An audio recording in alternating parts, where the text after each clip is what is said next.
before we start. What's my bit rate? 2600? Okay, we're live on YouTube.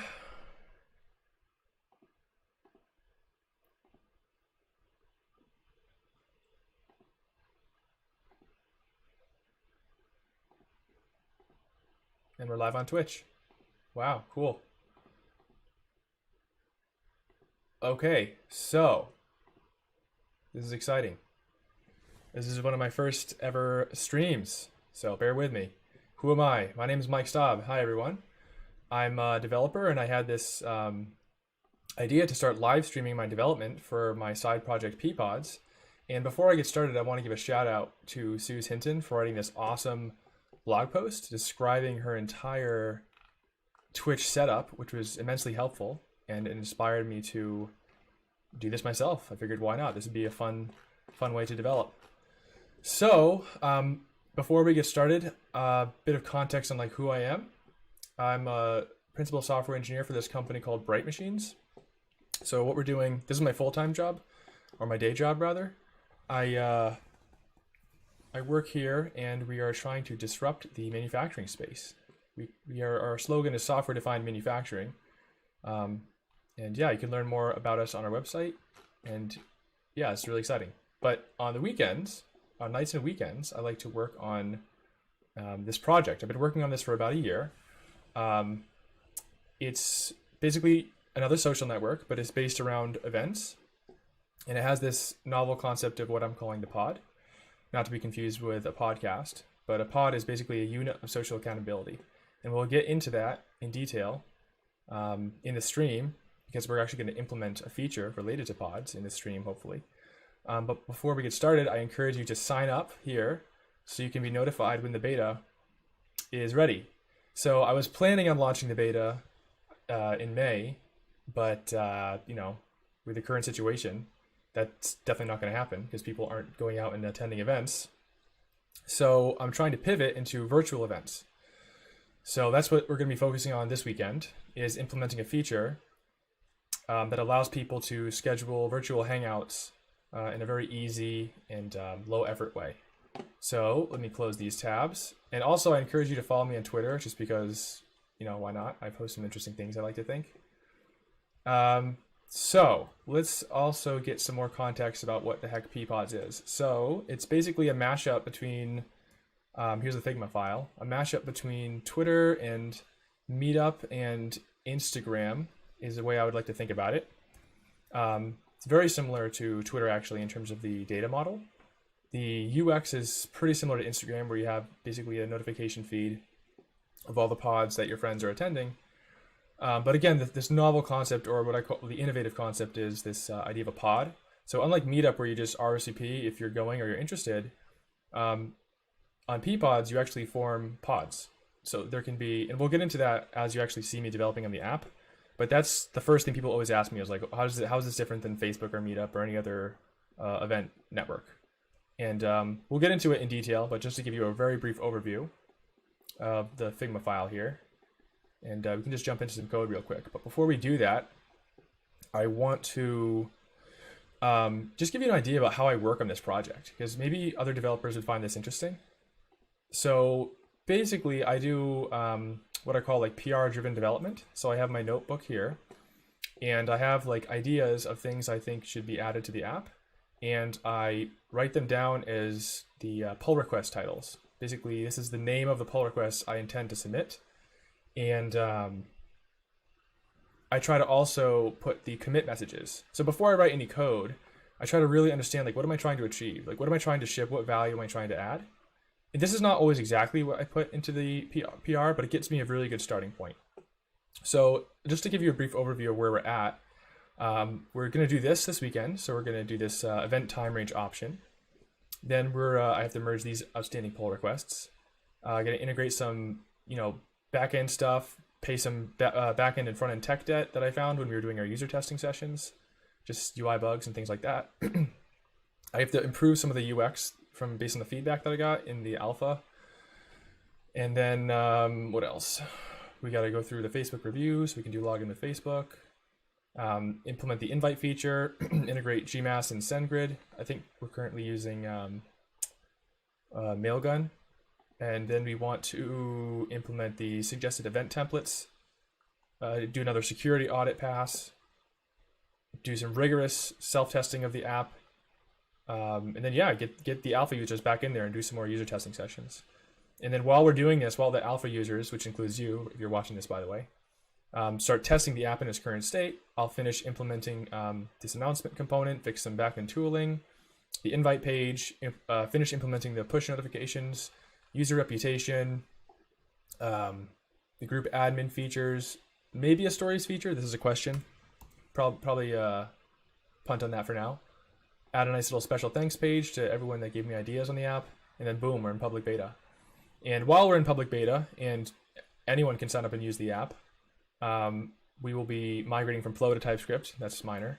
Doing a huge UX refactor with the input from some of my designer friends and the users, of course, and just more user testing. So this is the phase that we're hoping to get to end of next month, which it doesn't look like we're going to get to, where we actually start iterating and building this platform with your feedback. So up until this point for the past year, I've just been laying the groundwork, as you'll see. But then we really want to start growing this thing. And here's my plan on how I actually want to roll this out to the world. Anyways, that gives you an idea of the project management. And the actual tasks in GitHub, I'm using a ZenHub board. I love ZenHub, highly recommend it. But that's sort of how I work. So I'll basically, like, what are we working on now? So it's this issue here, 428, add a time range options field to the pod edge type. So it's like very specific. And then it's like a description in here, and then the pull request will follow. And I like to put labels on here to help organize. So I try to treat this like a very serious production product, even if it's just a side project. It just keeps your skills sharp. Okay, what else can I say before we get started on the feature? All right, so I don't really know how to do this whole Twitch thing. So let me check the chat and see if people are saying stuff. I cannot see your screen. What? Oh, see, that's really good. That's really good feedback. Oh my gosh, see, I'm such a noob. I should be on the live scene. There we go. Now I think you should be able to see. Wow, I really just showed all that, and I was just talking to myself. Wow, great. Okay, thank you so much for that feedback. Let's run through that again. Again, thanks to Suze Hinton for this awesome blog post to inspire me. As you can see, I'm still a huge noob when it comes to Twitch. That's so funny. I'm gonna close this. Okay, where was I? So I was showing you the Figma file that we had. But there's really no point showing all this. You'll just see the app as I'm developing. But this just gives you a very quick, high-level overview of like what the heck we're trying to build. Okay, and what else? Let's go to... I was showing you like how we use ZenHub to manage all the issues on GitHub. I use Jira at work, but I just like ZenHub for open source stuff and GitHub. It's just better integrated. This is the issue that we're tackling this weekend. We're adding the time range options to the pod edge type again. I was talking about the way I do PR-driven development, and you didn't see any of that. But basically, here's my notebook. Here's my list of tasks, and I put the name of the PR, and I try to put the commit messages as like the actual to-do, and I just work my way down. So let me just scroll through this, because this is being recorded, so I guess people can just pause the video after the fact and like look at all that needs to be done. It's a lot of work, man, before we can actually launch this thing. Anyways, that's what we have to do. Some open pull requests. What else? Okay, so thank you again in the chat. Let's try to do this. Let's try to do this for real. Can you see my screen now?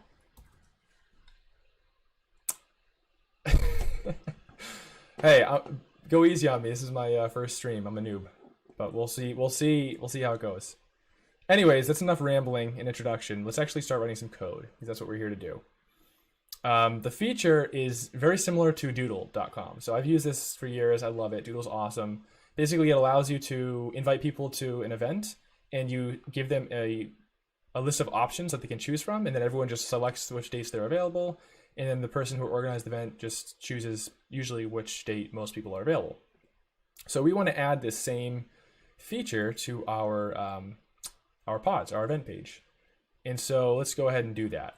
So let's go to the code. Let's clear that. Oh, you know what? I have to check something before we get started. Oh, what's this? Okay. So let's start the app. So where am I? Yeah, okay. So run dev, jump into the dev container. Let's get some music going on here too, actually. I think you guys should be able to hear that, hopefully. You couldn't see my screen earlier, so you know, I don't even know if you can hear it, but anyways. Okay.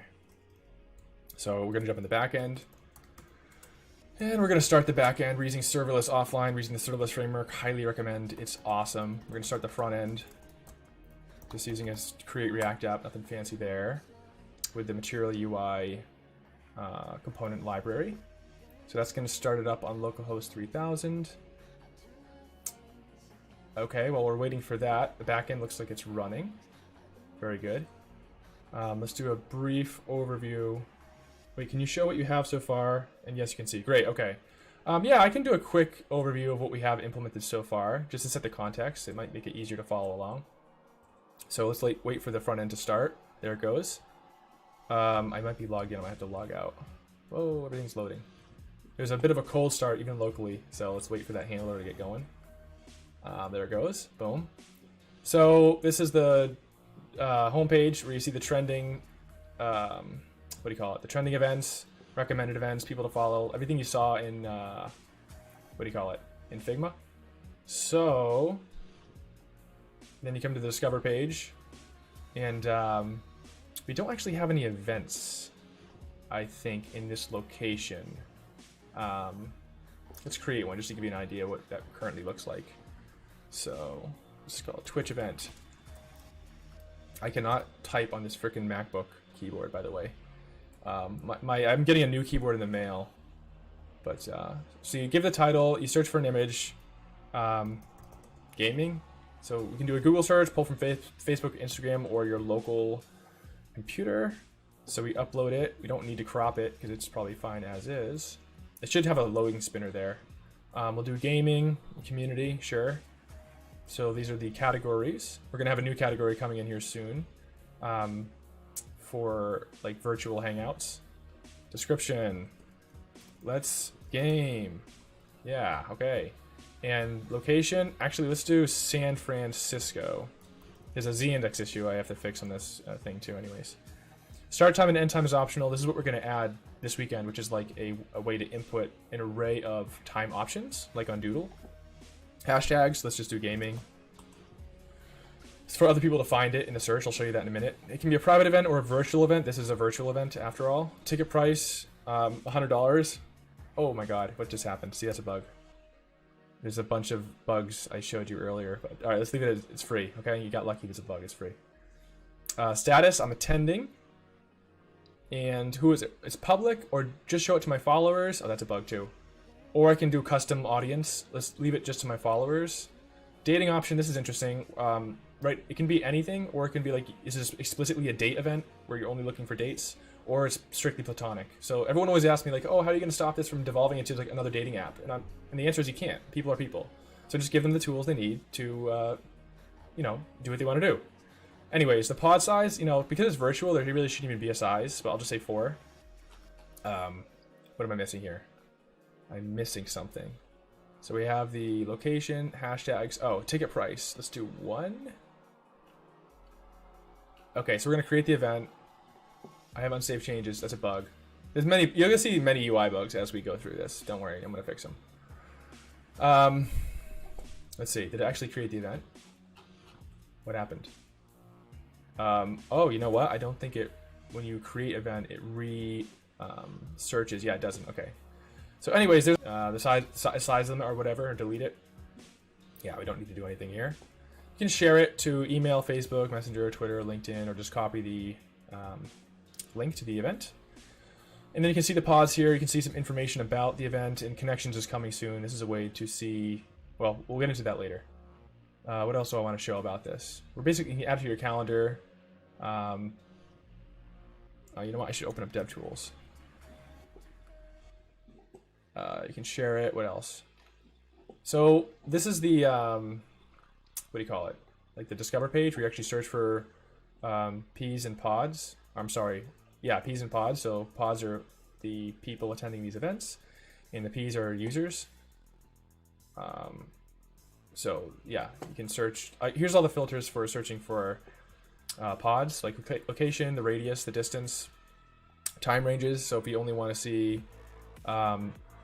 events for this weekend, like we'll select the start time and end time. Okay, so you can like add a bunch of these ranges. In fact, we'll probably just use the same input for the time ranges on the actual pod. We'll see about that in a minute. Keyword search again. So if I was like searching for gaming, hold on, I'm not keeping up with the stream here. I'm sorry, the chat. I'm like a noob. Let me see. People are saying stuff. Can you move the bubble head to the bottom? Okay, that seems to be what people want me to do. So why not? Sure. Okay, make it smaller too. All right, that should be better, hopefully. Does that work for you? Yeah, the quick add option exactly is what we're going to add for templates. Where is it? So I want it, the first implementation should have all the bells and whistles. Like you should be able to do everything. But then we're going to have like a one-click like create event button. Where was that?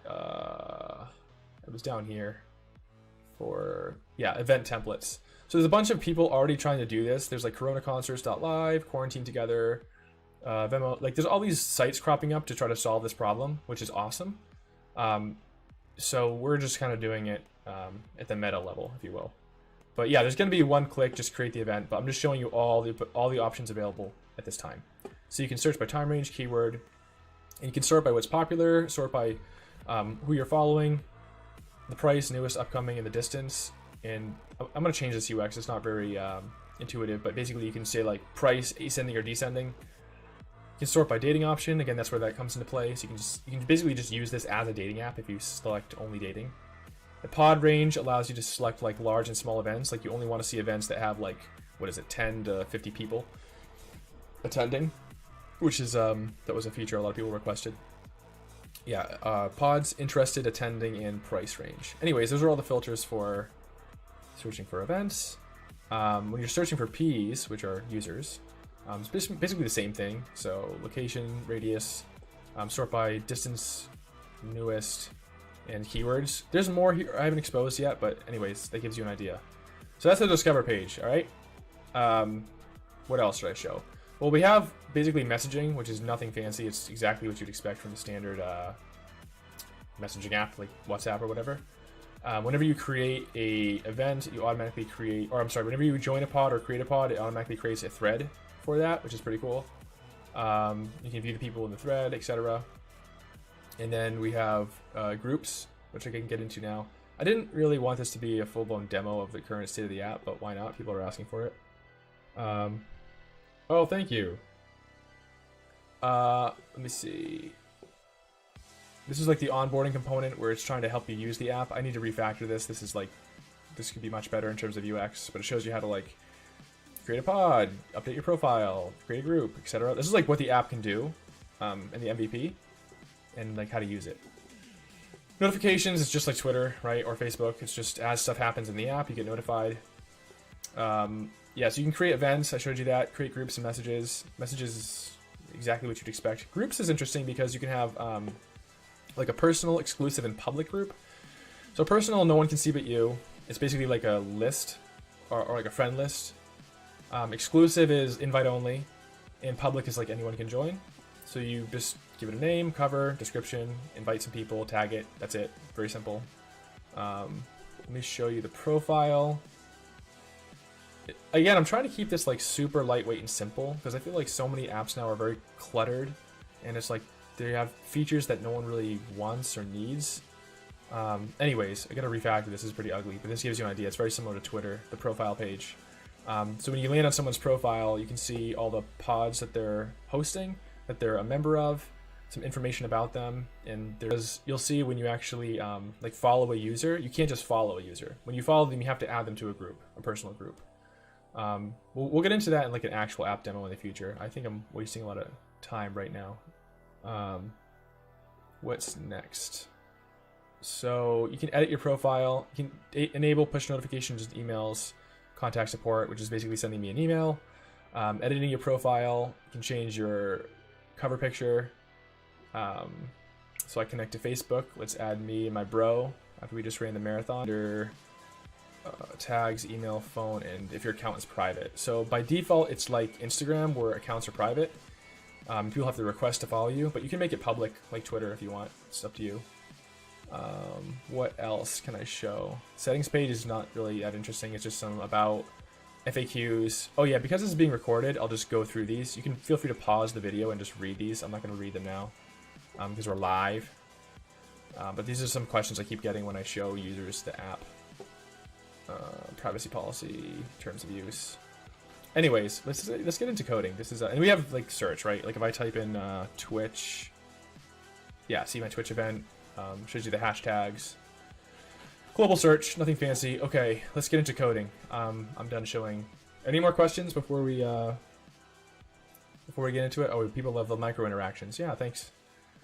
Yeah, we're gonna do a nice polish pass, make the app really fun to use and stuff with micro interactions, but we just got to get it all working and deployed first. Okay, let's get into some code. So, what's the plan of attack here? What are we gonna do? Let's go back to our notes. So, we want to add a time range options field to the pod edge. So as people, like when you invite someone to your pod, say, hey, come to this event with me, they shouldn't just be able to say yes or no. They should be able to say yes, and here are the 3 times that work for me, right? And so this is what we have to do. We have to add this type. We have to implement new tests for the join pod mutation. Again, we're using GraphQL with Node. So all of our backend mutations and queries are fully tested, and we'll show you that in a minute. Notify pod members when event time range is updated. So this is like notifications, right? So when the creator of the event changes the available time options, like it should notify everyone who's says that they're going already. So this is like, I like to think about the feature before I write any code. Like, how is this going to work? I sketch it out. What's it going to look like? And then I start writing tests first. Like I write the backend tests to verify that the service logic is doing what it's supposed to before I even start writing front-end components. And the front-end components going to be pretty simple because we can rely on open source stuff. Like I found this really good one called React Big Calendar. So let me show you how this works. Let's go back to examples on this. It's pretty sweet. You can just come in here and say, it just looks like Google Calendar, really. You can just come in here and say create events, and then it's just, you can like name it, but you can also give it a range. See this? So we're gonna use this UX. And then you can also do some custom rendering. So when they're viewing, just like on, what do you call it? Doodle. When you're viewing it, you can just like click a button. So like, oh, I can do this, this, and that, right? You want it to be very easy.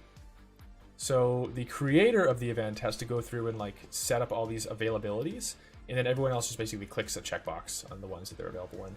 And then when they're viewing the event, you can just see exactly like this, and then you'll just see like avatars in each one of these rows for like who can make it at that time. Because like this is the reason this came up is like as we've been in this quarantine now for like I don't even know what 2 months, people are like, you got to socialize somehow, and the only way to do that is over Zoom, basically. And it's really annoying to have to like, especially if it's more than 3 people, to figure out when everyone's available to Zoom. So this is just trying to offload a lot of that cognitive overhead of like planning and just chatting on Messenger, like, oh, when are you free? When are you free? So that's the whole idea. I mean, Dribble's, I think, a company of like a couple dozen people probably, and this is like the main feature that they. I mean, they have a bunch of other stuff too, but like this is a valuable feature. So I already know there's no need to like user test this or anything. Like people will find value in this, so that's why we're going to start implementing. Anyways, enough context setting. I know we just want to jump into some code. Okay, let's focus now. So what are we going to do? So I will. Oh, by the way, if you're also a Twitch streamer, I recommend this plugin called Peep, and it allows you to exclude files from the navigation. Like I have files, like env files with like API codes, or API secrets rather. And obviously you don't want to stream that. That'd be a huge headache and security vulnerability. So I just basically say, don't show anything that's called secrets.js.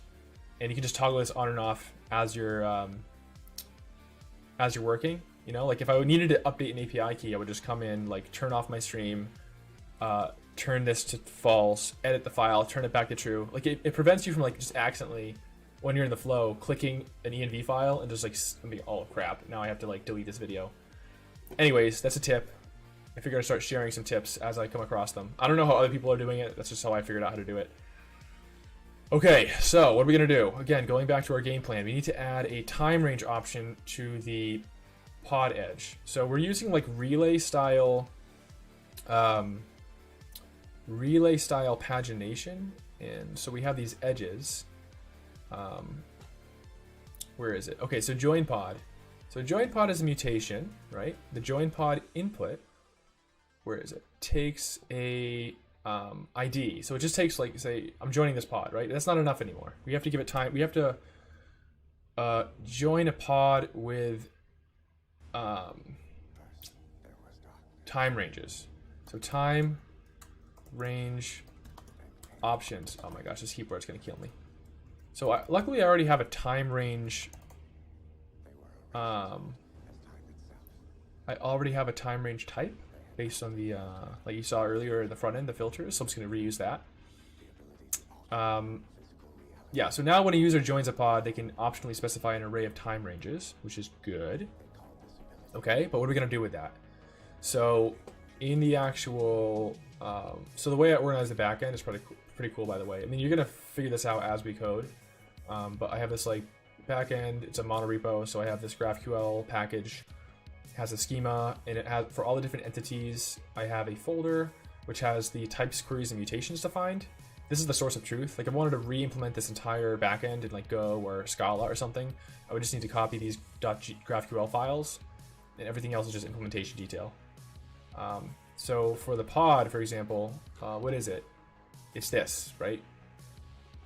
So now we want to add to the pod edge. So this is like a relay style edge, right? So we want to add time range options. Oops. Time range. This can't be null. It doesn't make sense to be null. The time range options field itself is optional, but time range can't be null. So this is basically what we're going to query on the front end to show that calendar view I just showed you in a minute. Okay, so we have that added to the edge. So now what? We need to... Sorry, I'm just doing some real-time thinking here. So we actually have to... so the join pod. So like just because you join the pod with these time ranges, you need to be able to then update it. Okay, but I don't think we have an update. We don't have an update pod, because before this there was no. So you see here on the pod edge, it's just the pod. So there's no way to update the. Oh no, I'm wrong. What am I saying? There's an update pod. Of course there is. Yeah. So now update pod needs to take time range options, right? And this is going to be time range, and this can't be null. Okay. So now here's a question: should the time range options live on the pod or the event? Right? Let's think. Well, let's think about it, right? It's like if someone creates an event for a concert and there's like 1,000, well, it's probably not going to happen in the next few months, but there's like thousands of people going. There's going to be dozens of pods, and whoever creates a pod, like say the concert is like 5 hours long, but someone can only make the first 2 hours. This is like a weird, I'm just trying to think of all the edge cases. Then they're going to create a pod saying like, okay, I can go to this event, but only for the first 2 hours. And so they're going to say create pod, and they're going to set the time that they can go. Yeah, so this should live on the pod. This shouldn't live on the event. The event is like, yeah, this is the whole point of this app, right? Like it's not meetup. It's not like this event has a start and end time. Like the event might have a start and end time, but the people attending it can come and go as they please, and so this should live on the pod. Okay, I convinced myself. Maybe I'm wrong, but we'll go with it for now. So create pod input then needs to take the time range options. Okay.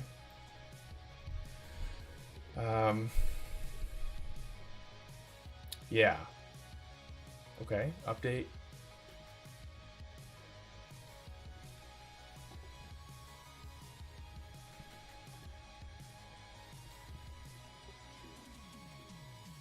Okay. So pod implements node, and let's take this. Oh, this is time range input though, you know, these GraphQL input types. Same with update.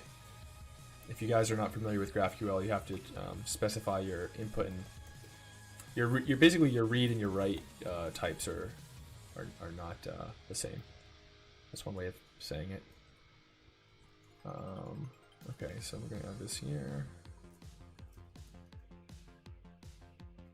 This is not input.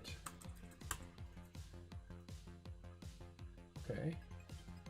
So here's like the audience thing that you saw earlier, where you can do not just public or followers, but you can like specify exactly who can see the activity. Pod implements node. Yeah, okay, so now the pod edge.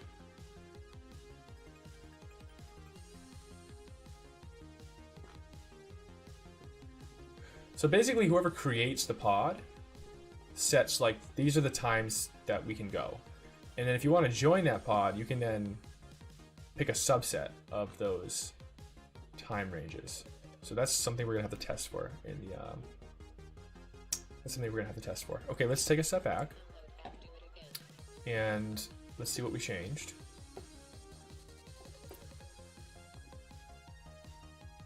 Okay, yeah, time ranges. So again, PR-driven development. Refactor pod edge type to store time range options. Refactor. Let's say pod types because we changed more than one type. Okay. Bingo.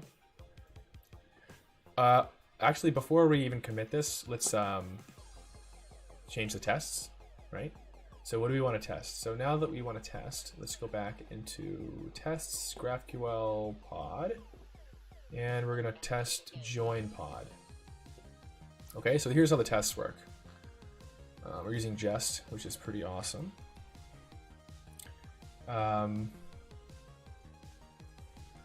I should probably, before I do this, like check in with, I'm really bad at streaming. I should like check in with people. Am I even still streaming? Yep, okay. Looks like things are okay for now. Am I streaming on YouTube?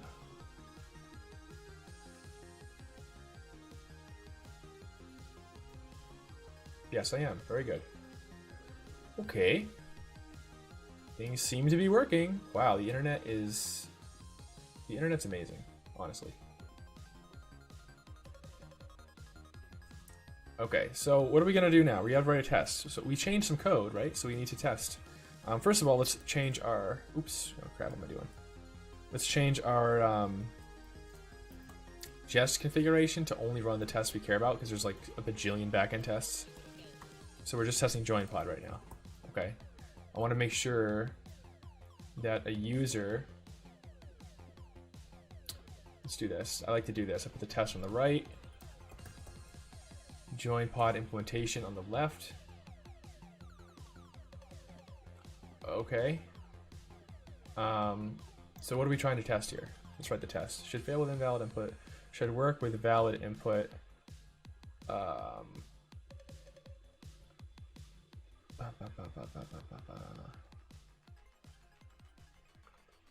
Should succeed if user already joined the pod. Oh, so actually this is create pod that we're testing. Let's make sure we can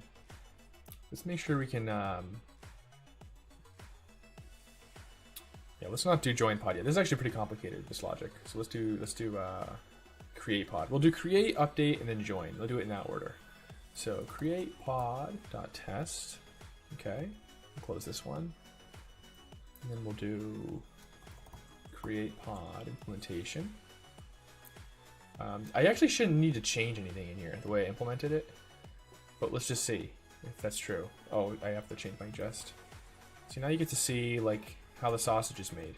Hopefully this is at least useful to some people. I don't even know, we'll see. Alright, so create pod's going to take the time ranges now. This should work with valid input. So let's just reuse this. And we're going to create a pod. Here's the pod input, right? We give it the event ID, the state, and the max size. Now we're going to give it time ranges. Or I think I called it time range options. Time range options is an array of time ranges. So let's do a little review here. What the heck is a time range? I actually forget.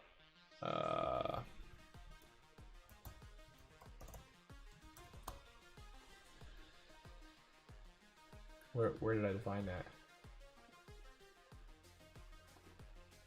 Oh, just, okay, boom. It's just a start and end time. Very good. That's the way it should be.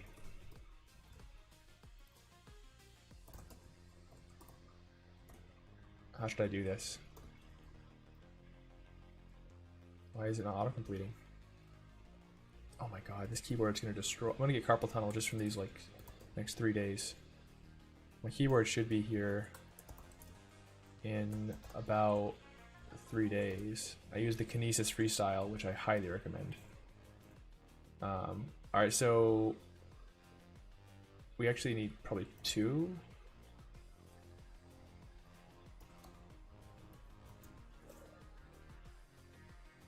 I guess it doesn't matter. Oh, actually, you know what? We should verify that the time ranges, like the start and the end, like end can't be before start.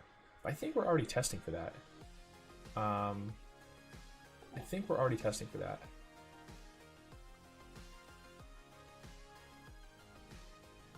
No, we're not. We're not. All right, we'll verify that in the test anyways. Like, this should actually fail, I think, because this is going to be the same.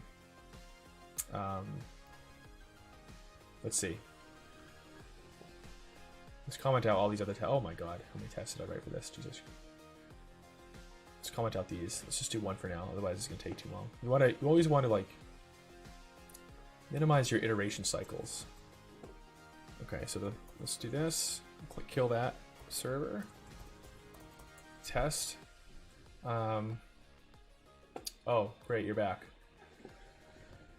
How do we see how many people are actually watching us? Followers, live. Doesn't show. Anyways, doesn't really matter. It's being recorded. I appreciate you for Poleb for hanging in there. All right, what was I doing? I forget what I was doing. I'm running the tests for create pod. So we're now passing this time range options when you create the pod, right?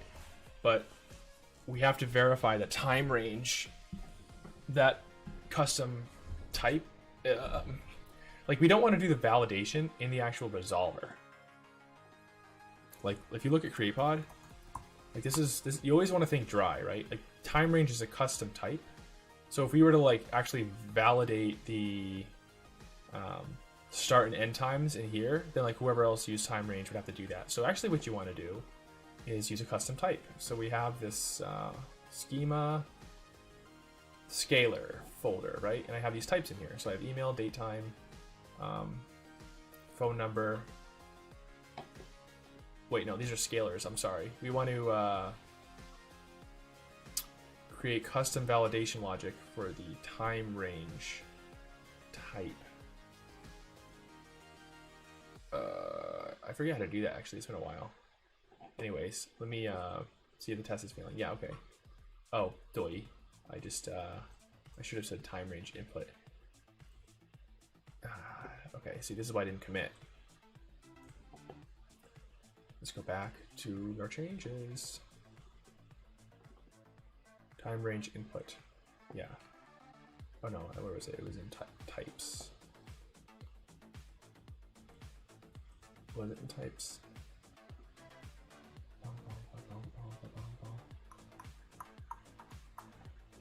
Pod types line 14. Pod types line 14. Wait a minute.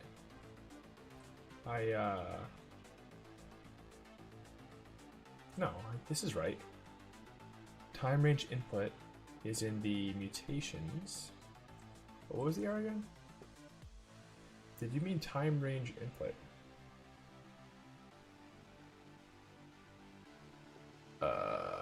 What?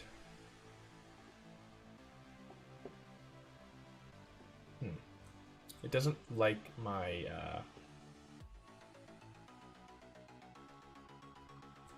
hold on, let's uncomment this. I had a dumb typo. This is so annoying sometimes when you have these like field and then the field input, but you gotta do it.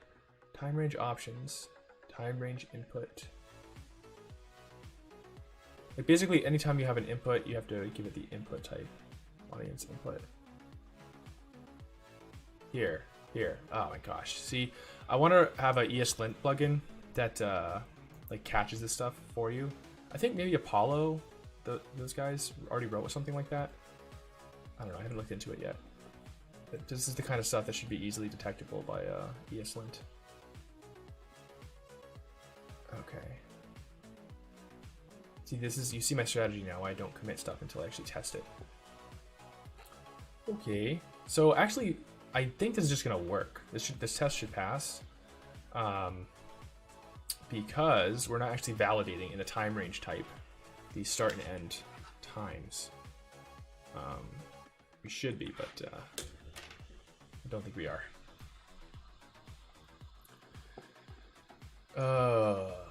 What? Did I not save the file? Why the heck is it complaining about time range? This should be fine to use it like this.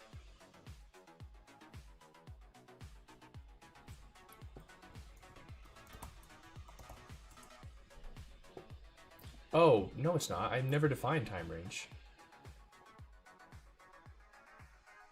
Yeah, I only ever use it as an input because you're only ever inputting it as a search in a query. You're never actually adding a time range to the oh, okay, that's fine then. That's fine. Then let's just actually implement it as a custom scalar, right?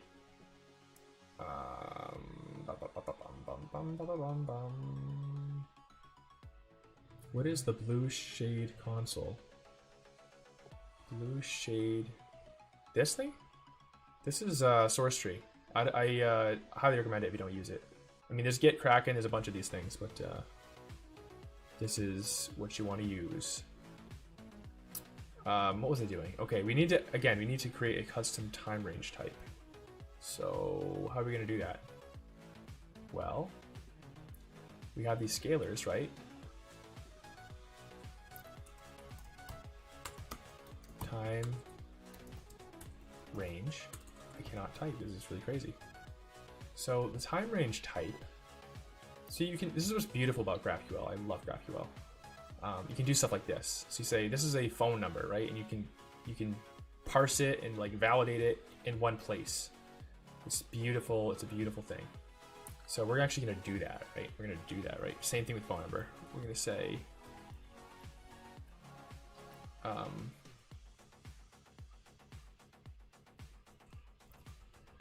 I can probably just do this, right? Phone number is a time range, custom time range type. So the name is how it appears in the GraphQL schema. It's an input string and it, there's no max. We don't need to trim it. But when we parse it, we want to do, so this is using like the phone library. So we want to see, we should have like this, right? We should have start and end is equal to the value. Oh, wait a minute. No. You can't do this. You can't do, scalars can't be complex. Duh. I'm wrong.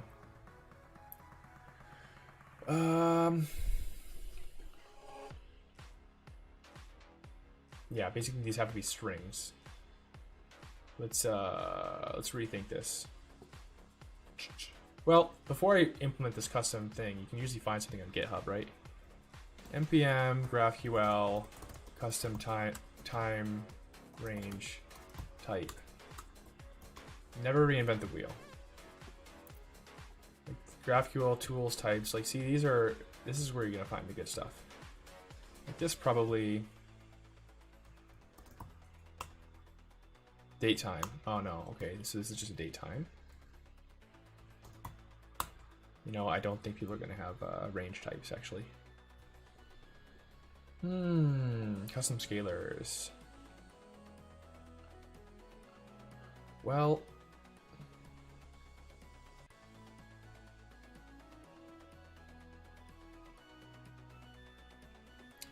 can you do that? GraphQL scalar object. I thought it had to be a basically serializable string. Custom scalar in Java. Bum, bum, bum, bum, bum, bum, bum. Yeah, so you can just do like a type JSON. Not recommended at all. Yeah, you can't do what I think you can do.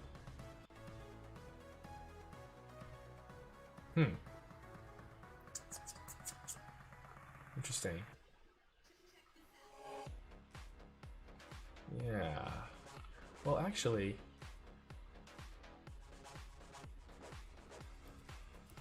validate GraphQL input type. Let's see what the oh, I think I remember reading this. Am I subscribed to this issue? Yeah, I'm subscribed to this. This is like, oh yeah, okay. This is something I already went into. Yeah, see, this is a proposal. I already ran into this before. What's the latest current workaround here? This is February. That meetup's not going to happen now, man. Yeah. Nope. GraphQL input string. Yeah, but I don't want to serialize the object to a string. It's not what I want.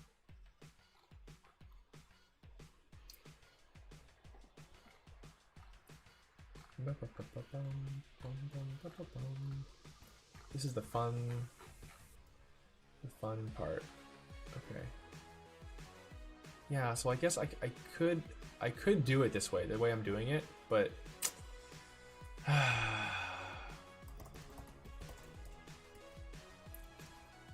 yeah, I don't think I want to do it this way.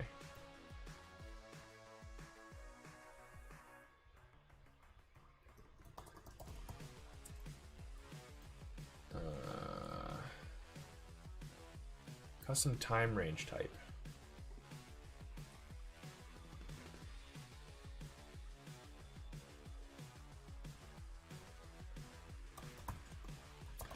So you have to give it the name.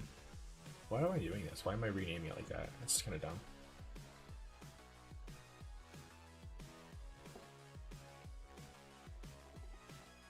Yeah. See, this is gonna work, I think, but it's not. This is not. What I think is gonna happen is it's basically serializing this into a string. So I'm gonna have to do like JSON parse. No, you know what? Let's just punt on this for now. Maybe we can just, if we're only using it in one place. So this is how I build up tech debt. You want to see how we do tech debt?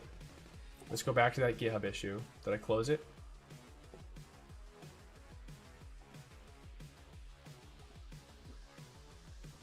Let's go back to this GitHub issue, right? Copy the URL. This is something that, like, as a community, we need to come to an agreement on, like the best practice. And then we're going to do this. We're going to actually just, in the implementation, we're going to do the validation, okay? And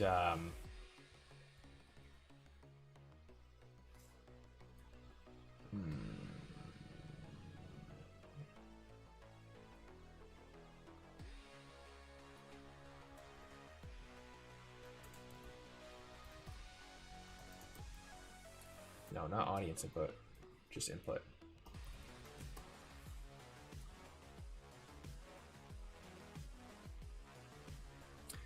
And then this validation logic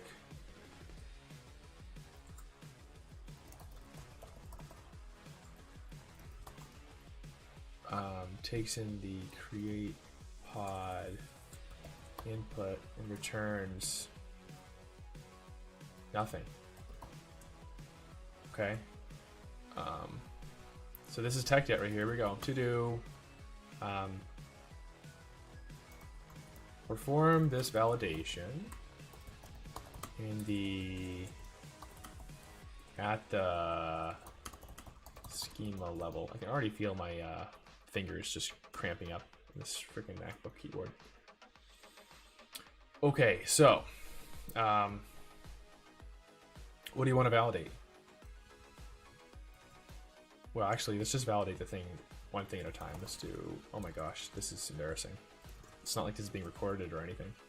Let's do time range options. Okay, so if time range options, like if we even passed it, remember it's optional. We're going to time range options for each time range option if, I think we can just do it like this, right? Let's just do if new date and then give it the, let's just destructure it.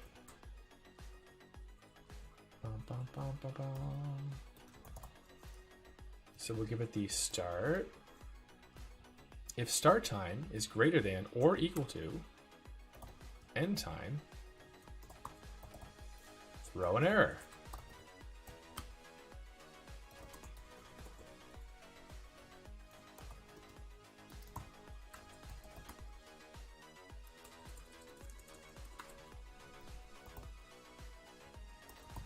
End time must be after start time.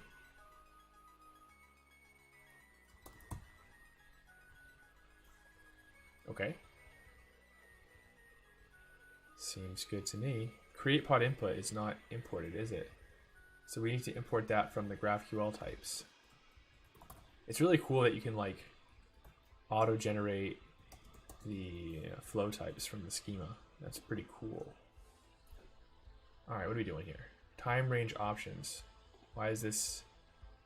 Oh, you know why this is complaining? Because it's missing on the create pod input because I didn't actually build. npm run build. Yeah, see how the test passed when I added that custom scalar? That's not what we want to do.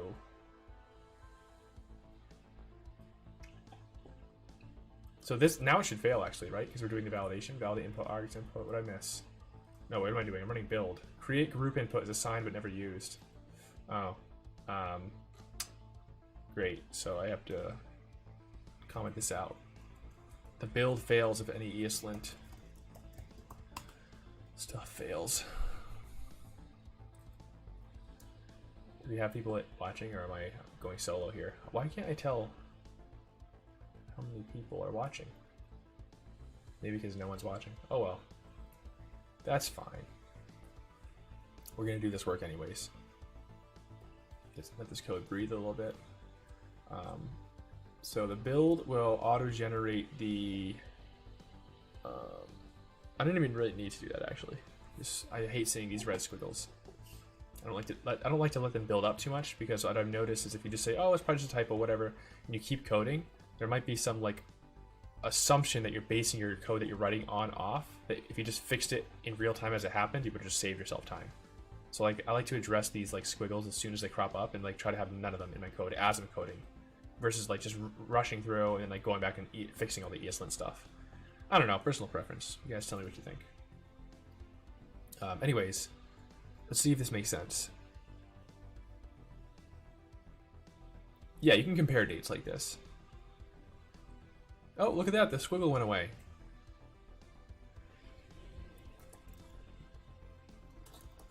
All right, so now the test should, oops, I didn't save it. The test should fail. Why is it not saving? Come on. What's going on? Like, what the heck is going on? You guys seeing this? Save. I just updated VS Code, like, oh, here we go, saving. Running prettier. Oh, prettier is probably taking on my CPU. Oh my god, what the heck is going on here? Docker, yeah, Docker's freaking out. Yeah, it's kind of annoying that I run this stuff in a Docker container because Docker on Mac is slow AF, but it's worth it because this Docker container is exactly the same Docker image that they use in 80-bush Lambda. So I don't have any unexpected, like, oh, it works on my machine. No, like what I run here is exactly the environment that it'll be deployed to in production. Yeah, okay, it failed. End time must be after start time. Yeah, that's true. So let's fix it.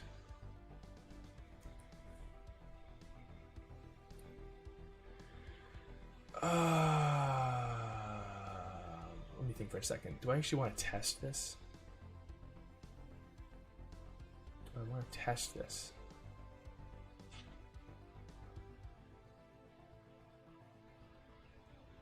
Let's do it like this. Let's actually like test that the code that I just wrote actually does what I think it does. Okay, so let's do like input 5 is input 4, but with time range options. And let's remove it from this one. So this one should work. This should just be hunky-dory, okay? And then this, like, how do I want to do this? This test is now testing a lot of stuff. I don't like that. But it's okay for now. We'll refactor it later. Let's just get all the logic in there. So you want to expect GraphQL API. Oh, I can't type on this keyboard. Create pod input 5 with the, which context are we using? Context 2 to throw.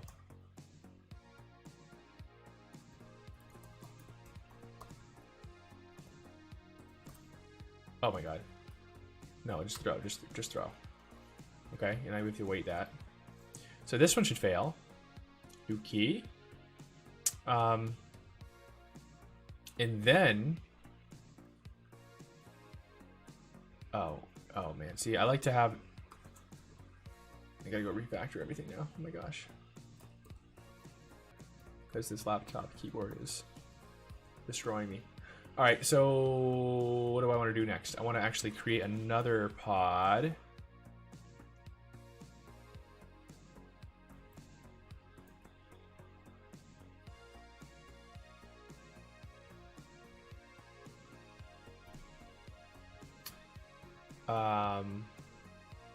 But this time with a new time range options, actually. So let's say input 5. Like, see, I want to show that it's failing, then fix the time range, and then show that it passes. I'm trying to think of what the most elegant way of doing that is. So I create the pod. Oh, this is not... Alright, let's just do it like this. Or, you know what, let's just copy this. This keyboard will be the death of me. I promise I can type a lot faster once I have my kinesis. So this is now. Okay. Alright. And then the bad time range is just going to have like start and end is now. Start, now, end, now. Okay. And so this is bad. So it's going to fail. Bad time range options. You're going to fail. Very good. And then the input 4 is going to have good time range options.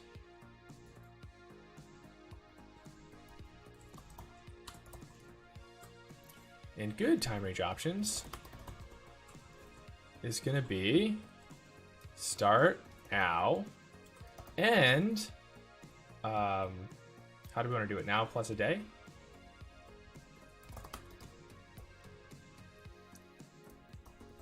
Oh, I misspelled tomorrow. Embarrassing.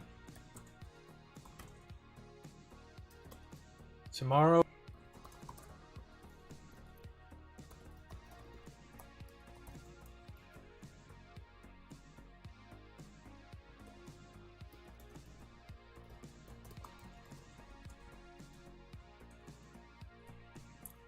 Is it day, set day or set days?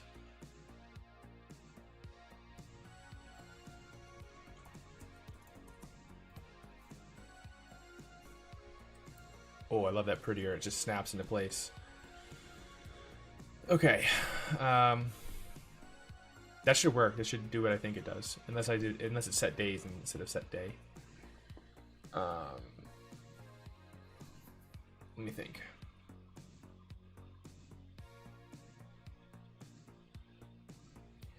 Actually, wait a minute. What if it's like the 31st? Does this roll over to like 1? Like January 1, or does it go to February 1? That's a good question.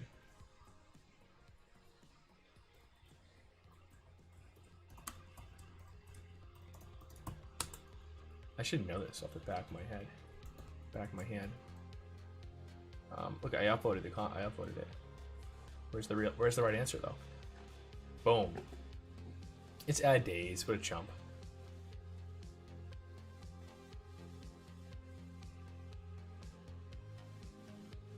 Does not take into account daylight savings time. Oh.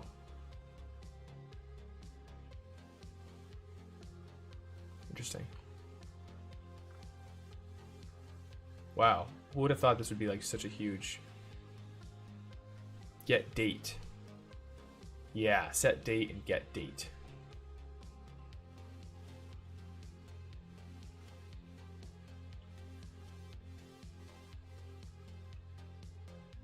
Yeah, it's get date. That's why I knew it. So let me download this one. Oh no, this is the same one. Set date. Okay, never mind. Okay, I'm not gonna download you. You're okay.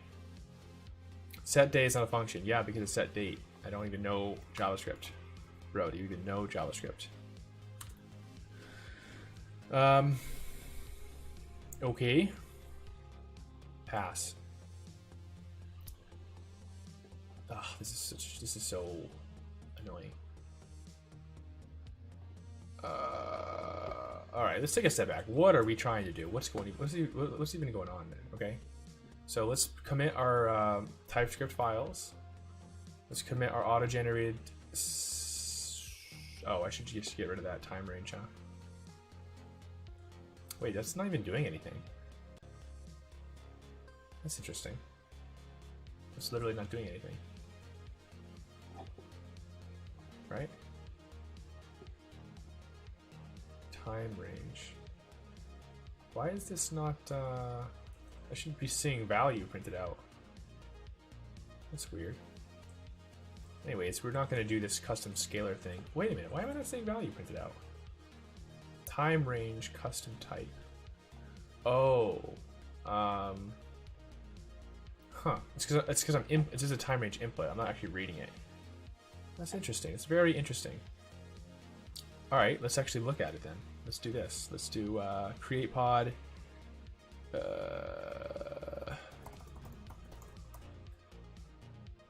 Created. I want to see that time range. I want to see it. All right, so we were committing our schema.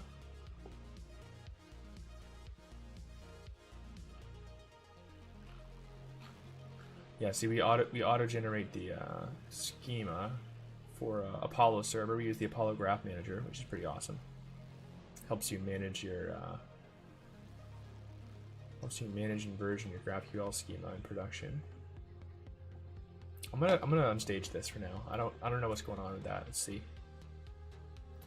Yeah, let's just wait and see, because I feel like that custom scalar thing is not working. Okay, created. Where is it? Created, max members, event, audience. Where's my time ranges? Oh, it's because I didn't update the API. So this is interesting. So we actually have to update the pod, like when we're querying it. So I created this like wrapper. Hold on, let me just add it real quick. So that's a good point. I should add it to all of them then. I should add it to the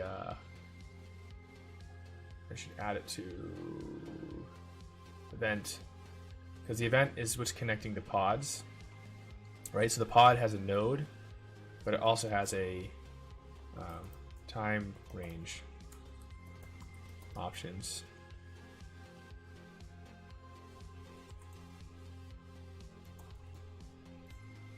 Do I have to do this?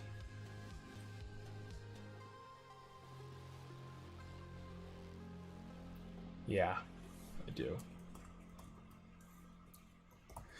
So let me explain what I'm doing here after I finish my pod connections. What else has pods? Do groups have pods? No.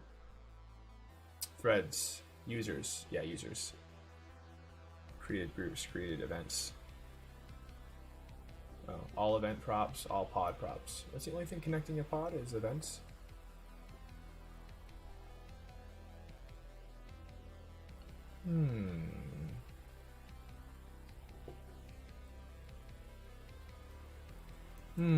Let's copy that, paste it here. So,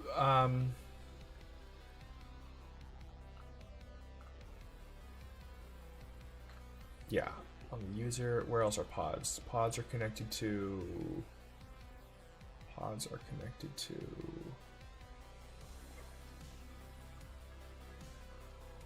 yeah.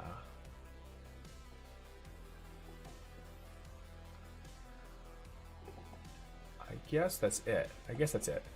So what I'm showing you here, like this API folder is like a way we can actually use our GraphQL schema in JavaScript.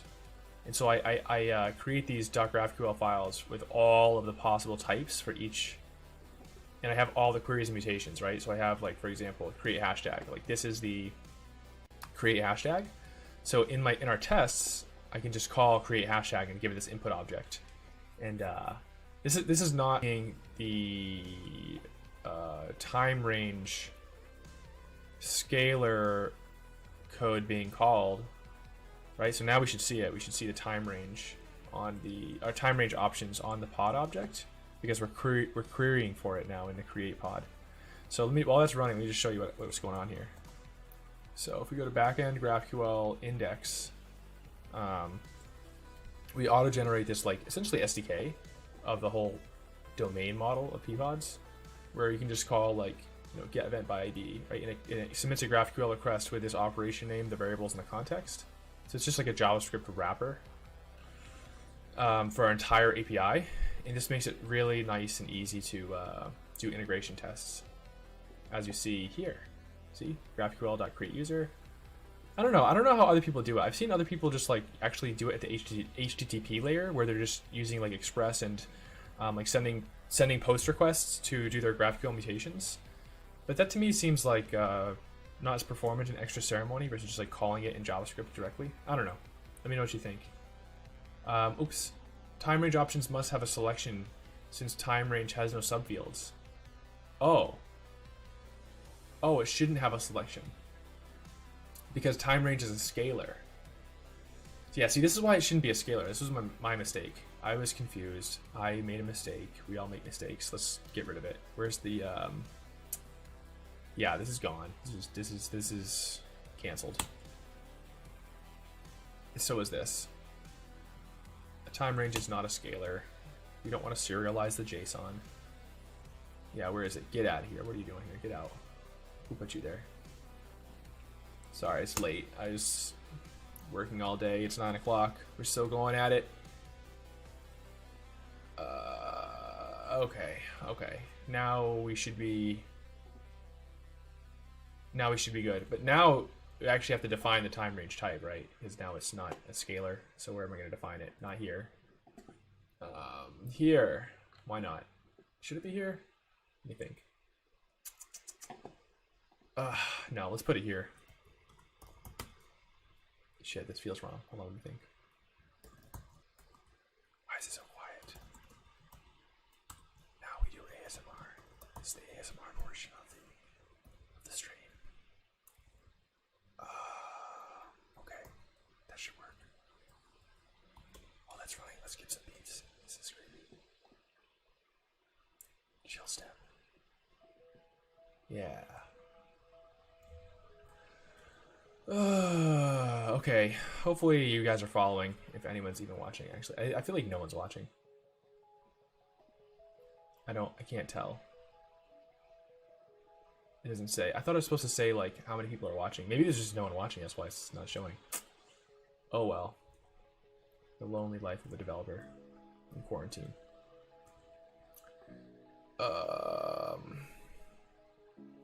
So as these tests are running, it's a good time to do some like heart-to-heart with the stream audience.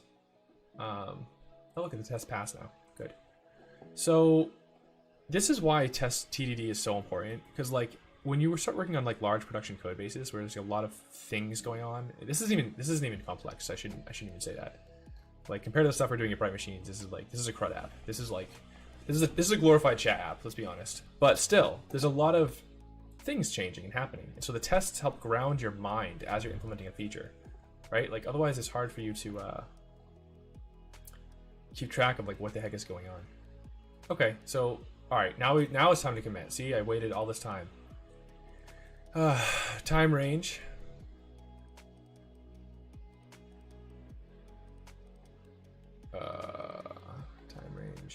Time range. Where are we adding time range here? We're adding time range here to our flow types. So the test I'm gonna commit separately. I'll say why in a minute. Validate input. Yeah. Okay, so this is what we're gonna commit.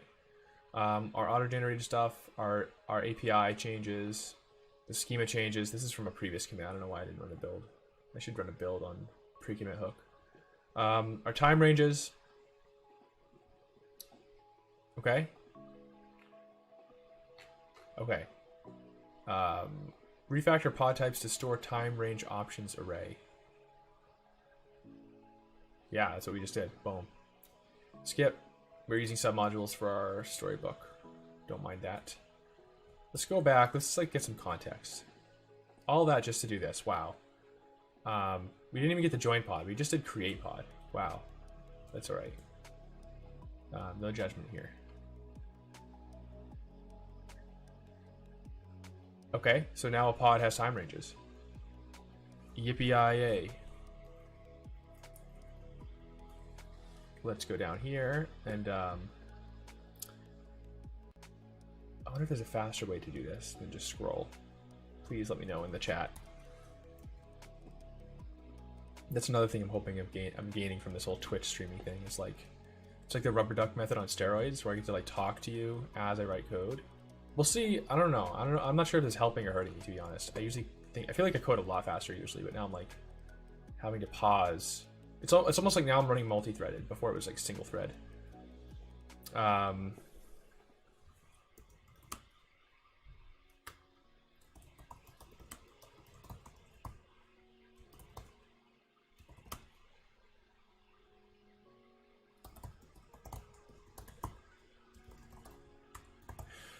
Yeah, so now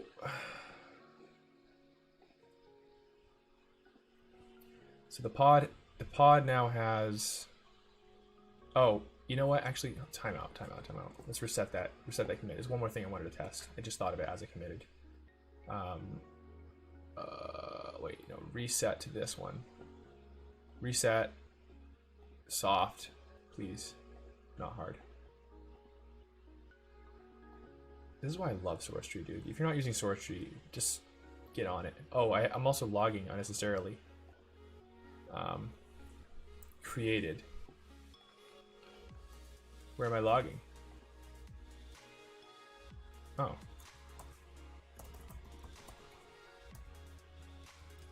Oh, I guess I deleted it. What I wanted to test before I committed was that when I actually create the pod, yikes. Expect that pod time range options dot length is 2. Oh, by the way, I hate like No offense, but I just hate Mocha. Like, I just think all tests should just be equals. Like, this equals that, that equals this. Like, it's just so much easier to read. I hate learning, like, these crazy assertion libraries. Am I alone? Am I crazy? Like, I loved, what was the one that was, tape, I think, was it? Like, I love tape. That tape taught me how to test, and now I just use to be. To be or not to be. No, I don't even use not to be. I'd rather say, like, to be true or to be false. Don't at me. Oh, shit, why is this? Oh, it's going to comment it out half the test suite. Thanks for bearing with me, guys. I know this is super exciting on a Friday night, you know? A lot of you are probably out in the out at the club and have it. Oh, wait. No, we're all stuck in here together. It's okay. It's okay. Might as well work on side projects, right? Am I right? Am I right? Please tell me I'm right. Let's commit this line. Stage that line. Oh, but I lost my nice commit message. All right, source tree, please fix that. When I do a soft reset, if you're watching this, also reset the previous commit message.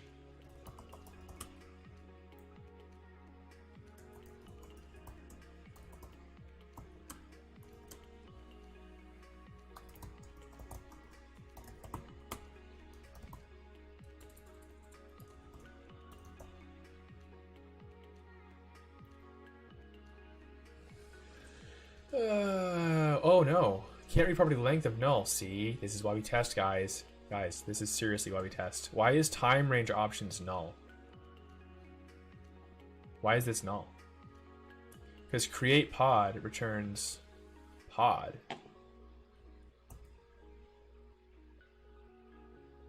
Here.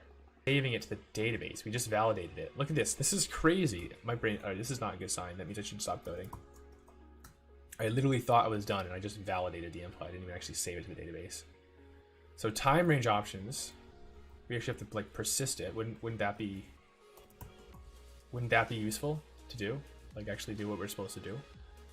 I'm being too hard on myself. It's late. I just had a full day.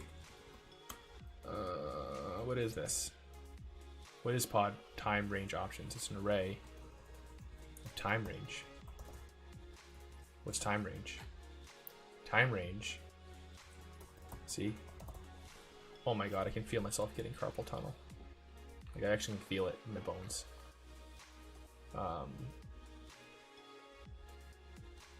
Yeah, so now we want to save it. Where are we actually creating the pod? We get the user, we get the event, we validate the audience input, which is a different thing. We get the pod if it exists.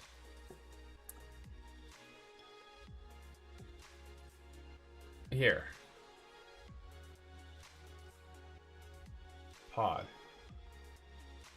State audience max size dating option. What did I call this? I can't even remember what I'm calling these things, man. Time range options. Hey, but what's going on here? If we create a pod and it exists, we get the current pod members. If the current pod members is 1 and it's not the same state, then we update the state. Oh, I see. This is I don't know how I feel about this. So basically, if we create a pod, it's interested, and then we also create a pod, and it says, and now that the create pod input has a attending, we just update it with the new state. But we should just see, yeah.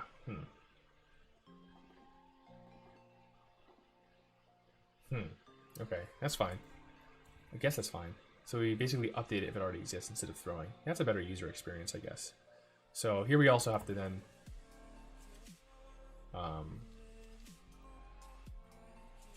we have to pass time range options because we need to update the pod with the new time range options if they're different. Yeah, and then and this is where we're gonna. All right, now we're jumping ahead. Look at this. Notified pod members when the event time range options is updated. No, notify pod members when pod time range options updated. Or, well, actually, you know what?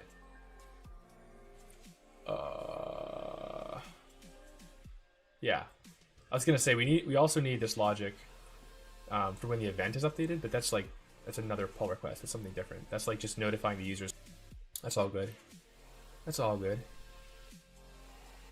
So here's where we actually implement the database transaction. In the new Arango 3.6, they have streaming distributed transactions, which is slick as hell. So just thought I'd mention that. ArangoDB is a phenomenal storage engine. Highly recommend. It's basically like MongoDB. No, what is it like? It's like Neo4j plus Redis plus MongoDB in one. The abstraction for the business database to like use a Postgres or something. Because like you have the schema in two places. You have the schema in the GraphQL layer and in the actual database. I guess there's things trying to solve that. What's that one? Prisma? That's a really good one. Oh, but here we go. See, we wanted two, we only got one. Why do we only get one? It's because this. It's because this. Huh. You know what I wonder? Now is why testing is really freaking awesome. Because what if I do this? What if a user puts in two time ranges, but they're the same? So the start and end times are identical. Is that valid? Yep, that should be valid, but you know what? Oh, shoot, let me think. If they're identical.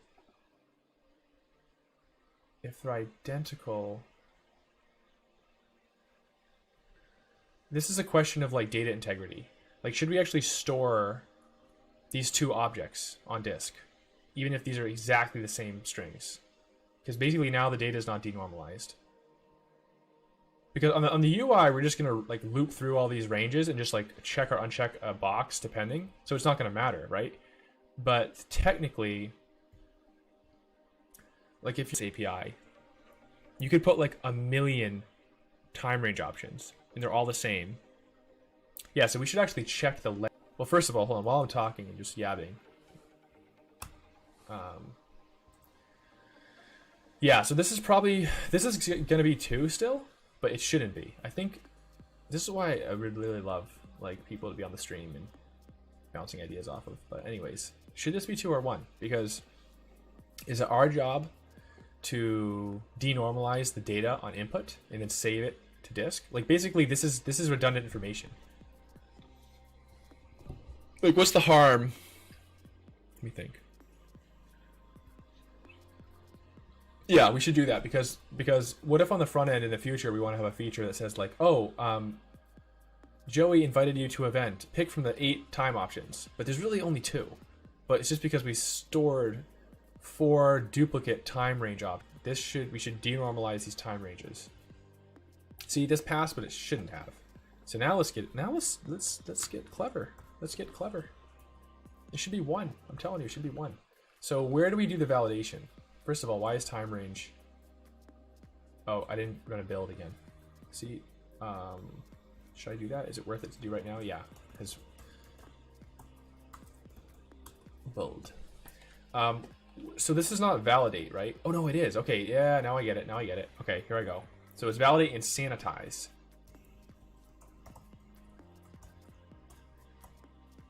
Validate and sanitize input returns the input. Okay. So check this out. Where are we actually? Yeah, boom. Boom. Just like that. Right? And then we return input or sanitized input. But what is sanitized input? Sanitized input is... It does not. Does that matter?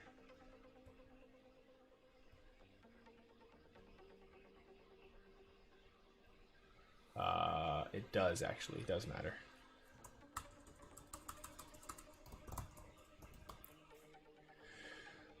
Oh man, whoever wrote Lodash, I love you. Think about all the time that you saved. So many developers by just being a hero. Okay. Sanitize. I can't spell sanitize though. That's the problem. That's the real problem. Did I spell it wrong everywhere? At least I'm consistent. It's sanitized. This is embarrassing. This is the downside of live streaming. Sanitized. Yeah, if there's 9 there. Good lord. You know, I actually like did really good in the spelling bee when I was in middle school. You wouldn't believe it right now, but I swear to you, I did. You can ask my mom. Sanitized input, clone deep input, return sanitized input. Okay, so now we don't return void, we return input. See, things are shaping up. Things are happening. Things are making sense. Why is state now this? What's going on? Can't call create with state because state's undefined is incompatible with enum. Wait a minute. Why would state be undefined?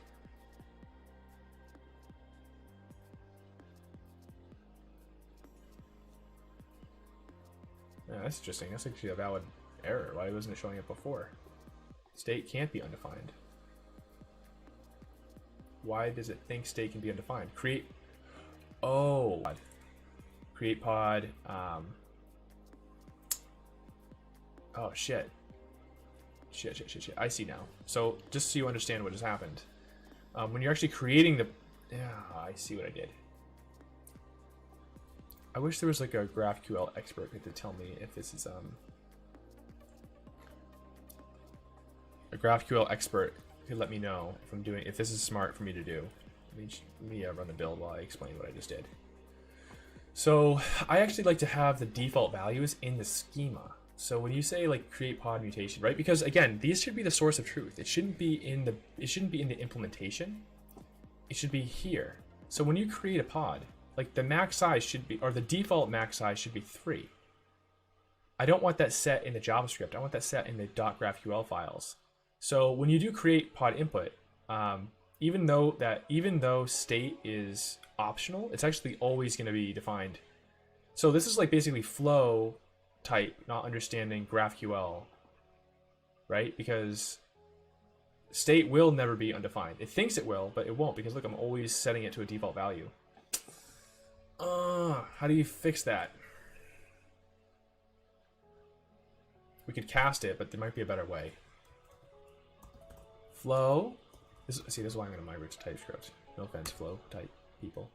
Flow GraphQL default input types. It's like there's probably a better way of dealing with this.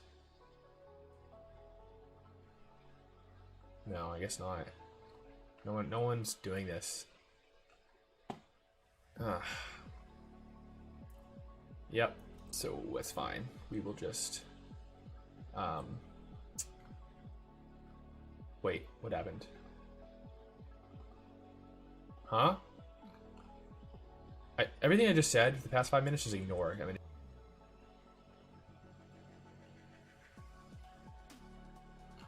okay, whatever. I don't understand why that was complaining before. Okay, so it does know that state is not ever going to be undefined. It does? How does it know? Extension quit. Oh no. It's getting late, guys. 9:30. I think we'll call it quits at 10. I just want to finish this first part. We're not going to get anywhere close to the front end this tonight. We'll do that tomorrow. When I'm fresh. When I'm fresh. Anyways, what the heck were we even doing, man? Let's close this. Close this. Create pod. Oh, yeah. So we want to denormalize this input, right? Because that's just smart to do that. Let's worry about this later. Let's worry about this. Is like to do flow fix me. It's $ to do. I did this to myself. Yeah, okay. To do flow fix me. Like whatever. I'll fix this when I migrate to TypeScript. Here we were sanitizing the input, right? So if time range options, first so how are we going to sanitize? Let's think. Let's use Lodash. So what are we trying to do? We're trying to, oh boy. Can we be clever? Can we be clever about this? Can we, let's use our functional programming skills. So what if we serialize, what if we do like JSON stringify all the objects and then do a unique Lodash function and then deserialize them. Okay? Does that make sense what I just said? Am I just babbling chicken right now? Let's do time range options. Oh, I'm sorry. No, sanitized input is time range options dot map. So each option is going to be JSON stringify option, and then we're going to unique this.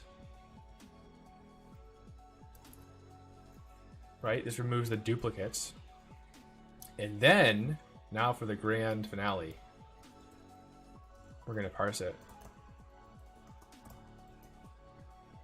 Now, what happens when you parse a date?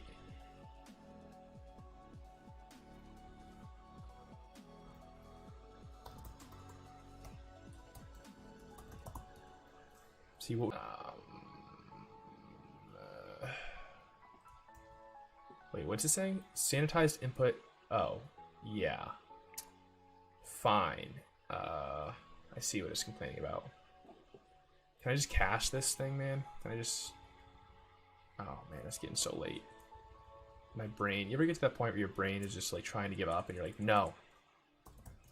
No, we must keep going.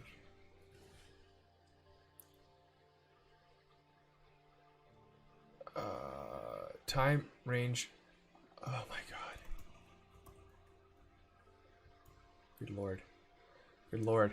Let's just run it. Let's just see. Let's just see what's going on, man.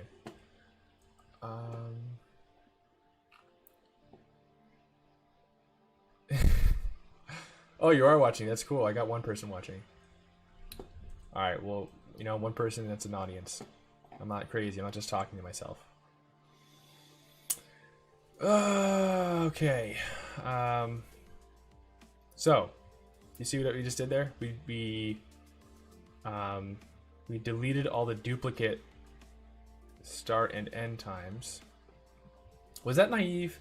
Because, like, what if these are... Oh, man. What if these were, like, not ISO strings? Like, what if this was a different time zone? Like, what if this is, like, noon in Alaska, and this is, like, 3 p.m. in Boston. Those are the same times, but they're going to be stringified to something different, so it's going to break... It's going to break... Yeah, that was naive, what we just did. That was naive. It passed, like, convert the times. Ugh. Like, ugh, as a different string. So, like, this could be the same information. It's represented as a different string. So, like, this is stupid. Now we're refactoring because you realized that we're dumb. Shoot. Okay, that's fine. That's fine. So we still want to... Oh, you know what? I think Lodash has something called unique by. Look at this. I bookmarked Lodash in the center of my frickin' browser. Unique by. Yeah, so you can, like, give it a iterate function, and so this can just compare. This can, like, normalize them all to, like, Greenwich Mean Time. Right?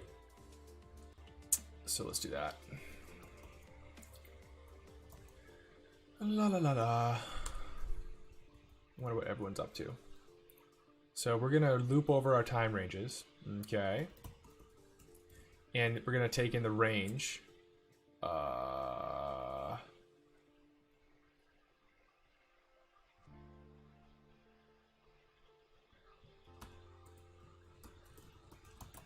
gonna take in the range. And now we want to like normalize all this stuff, right? So return, oh my god, who hit that caps lock button? We're gonna return JSON stringify, because this is like what's gonna be, this is the comparison function. And we're gonna stringify start with start dot to ISO string. You see what I'm doing here?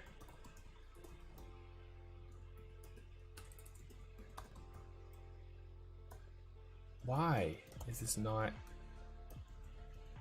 like doing what I want? Start goes to end. Beautiful. Yeah, see what's going on here? I didn't close my unique by. I also didn't import it, so we gotta do that.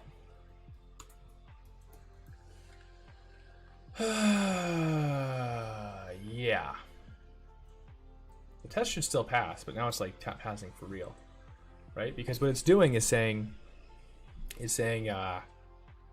this item, its value is the stringified representation of the same value, but the start and end times are an ISO string. And I think, correct me if I'm wrong, MDN JS date to ISO string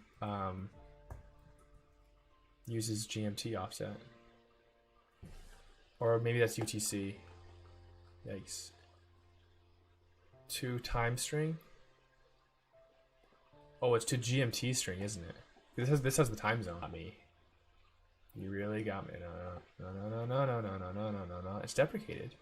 To GMT string is deprecated. Please use UTC. Oh, interesting. Interesting. To a UTC string. So this is going to put it to Greenwich Mean Time. Oh, okay. I was wrong. That's right. It's the first time for everything. Yeah. UTC. Universal Time something. What does it mean? What does UTC mean? I should test this though. What am I even doing, right? Like I should,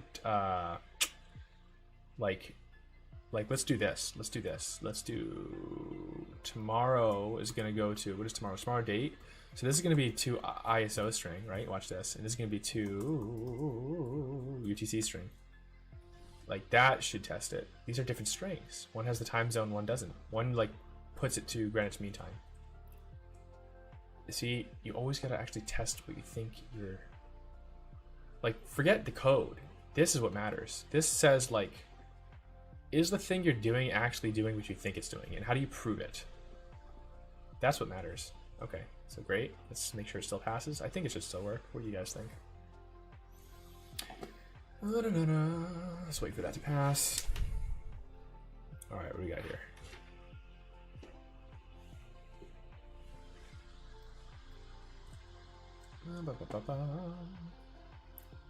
So this is going slower than I thought. I'm wondering if it's just because I'm a noob at streaming and I'm talking too much, but I definitely feel like I'm coding slower than if I wasn't talking. So there's a trade-off to this streaming thing. I think I might be wrong, but maybe I just haven't gotten into the, maybe I haven't figured out how to like optimize my threads, like my speaking thread and my coding thread. Maybe there's a way to make it go faster. Okay, so I think it's doing what we want it to do, right? Refactor create pod test for time range option validation and sanitation. Sanitization. Oh wow, look at that spelling. So good. Time range.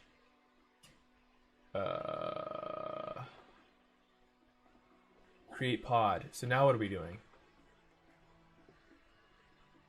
Wait a minute. Oh yeah, now we're actually implementing that change to the, yeah, never mind. I was getting confused. So okay, yeah, so create pod now takes in the make sure that the time ranges are unique.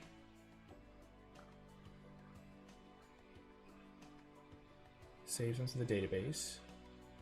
So now update pod. So here's the question: should we like, because should we? Oh man, should we like include the update pod refactor with this commit? No, I don't think we should. Even though they're kind of like the same. Yeah, let's not do that. Let's discard all these deleted tests, and then discard this commented out stuff. See, this is what we want. This is what we wanted the whole time. We didn't even know it. Okay, that should be good. This is the implementation for CreatePod. Holy cow, that took a long time. But I think we covered all of our bases.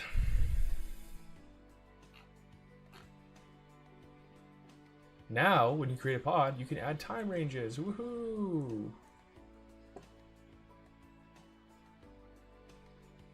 Commit. Okay, so update pod. That's next. Why is this not, come on. Create pod. Update pod. Update pod input. Takes in time range options. Good, we already have it. Yep.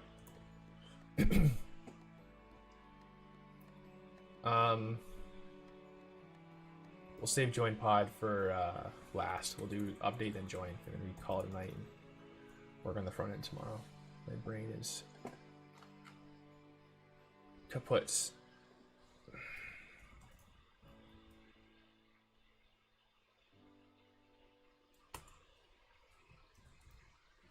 Okay. Oh no, we want the test on this side. Update pod.test. And then we want update pod here. Very good. Should work with valid input. Should update user audience correctly. Should update group audience correctly. Should fail if not authorized to update the pod. I think this warrants like its own test. What do you guys think? Like this should say like it's like a complex enough logic. This is like the art of testing. Should update time range options correctly. So here we're actually also going to test for the notification. I'll show you how we're going to do that in a minute. So let's comment out all the stuff we don't care about that we know already works.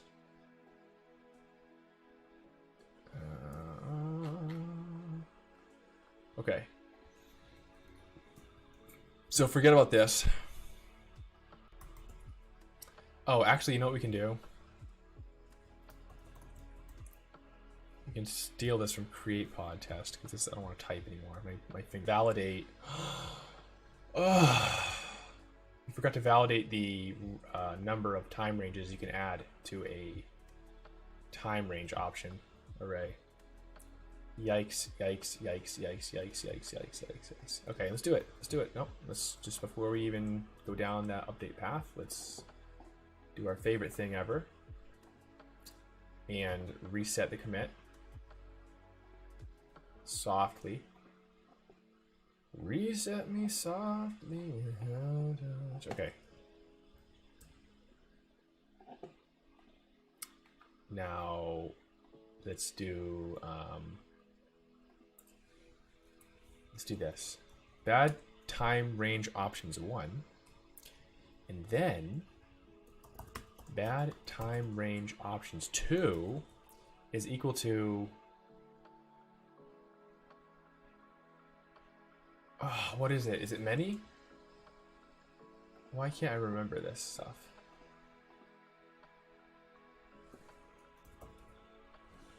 Not many.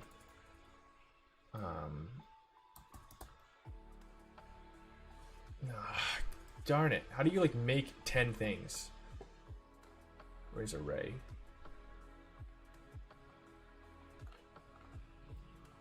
This is embarrassing.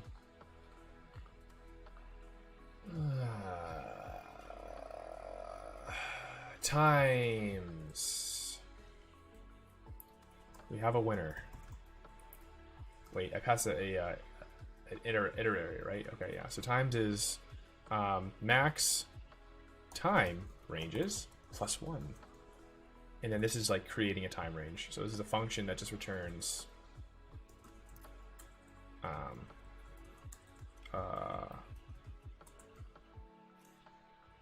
this.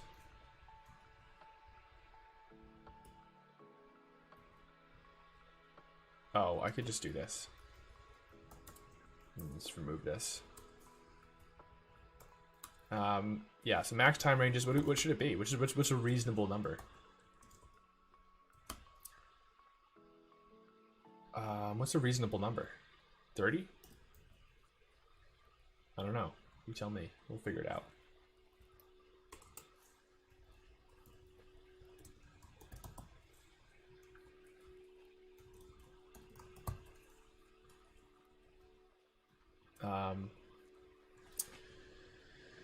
Yeah, so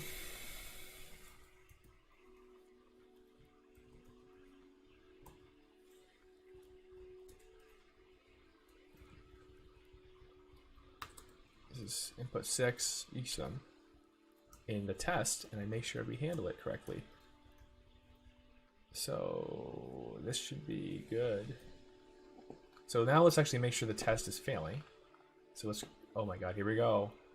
Wait, there's just got to be a better way. Can I just say like comment out 78 to the, like... what's the vim for jump to end of file?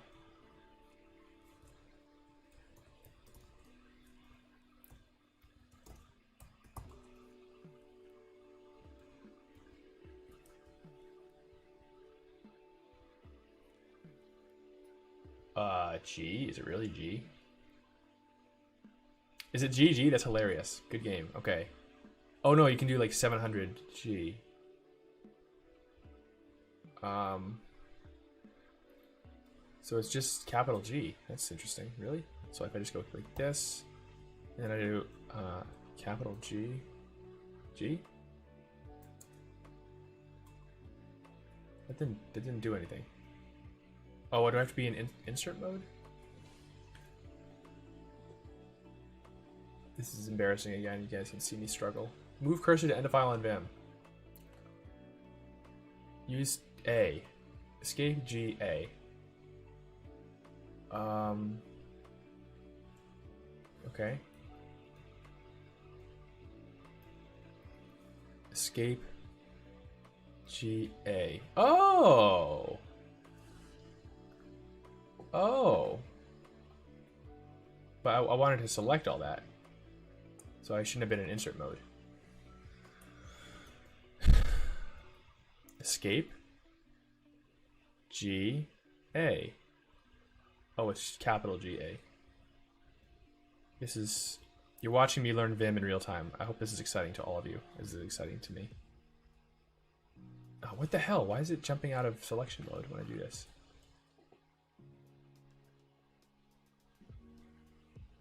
Go Shift G. I mean, if you don't do it now, like if you don't learn it while it's most painful, then you'll never do it. That's what I've learned. Oh, it's Shift G. It's Shift. I want to select. I do Shift V, right? So I can do this. And now I'm going to do Shift G.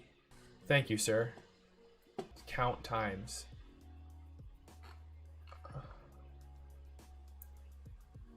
Interesting. Maybe any ways. Let's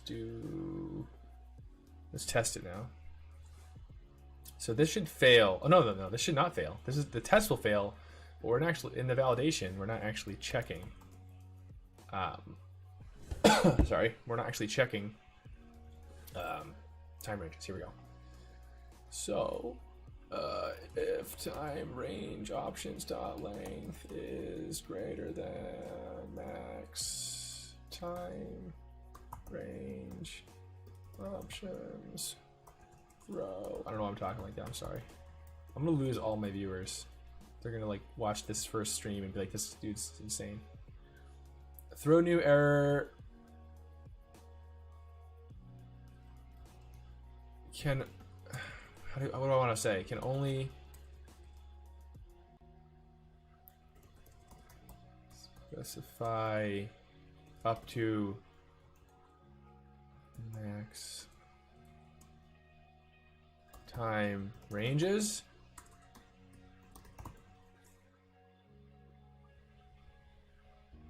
Yeah, like this should not be here. Like this looks so ugly. This is a big to do. Why is it here? What's going on? Home. I used to put it like outside the function, but then I just stopped doing that because I like it all in one. Because you can just like do this.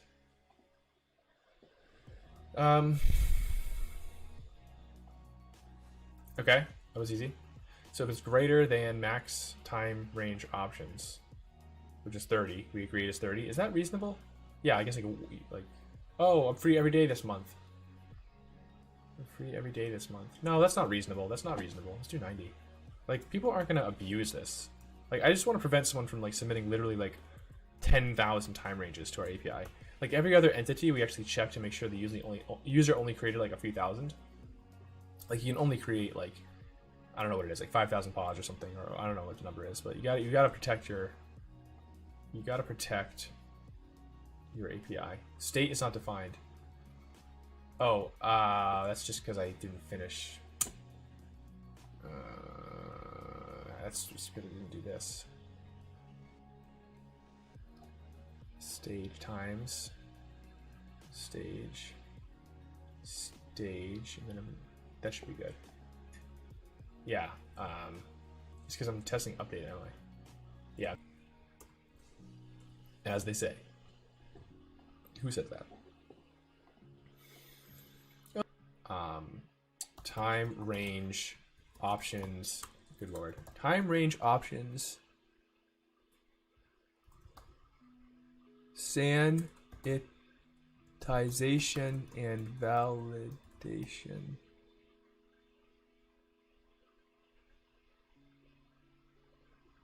Now, the good news about this whole thing is now I can type sanitization. That's really a win. I'm gonna put that one on the board. What's going on? Tests are passing. Life is good. Things are hunky, chunky dory.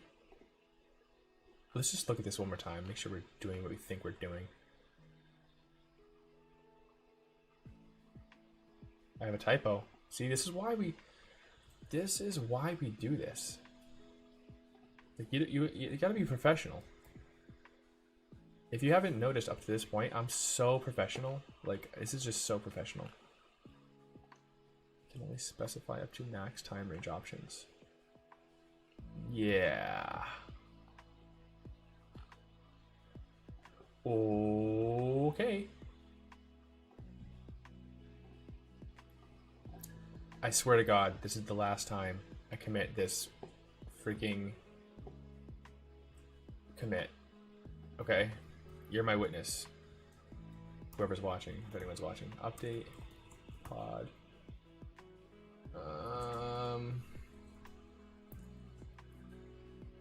One thing I have to say to any developers that are watching, if you're a junior developer or you just don't use Vim, use Vim. Like, it's just, in terms of like ROI, it's just insane. You know, microdosing and like doing all these crazy like biohacking and like nootropics. And I'm like, but do you use Vim and macros? They're like, well, no. Then I'm like, then your productivity, like what are you taking nootropics for? Anyways, I shouldn't be a hater. What are we doing? I'm getting so distracted now. Yeah, okay, so we're testing update now. So update should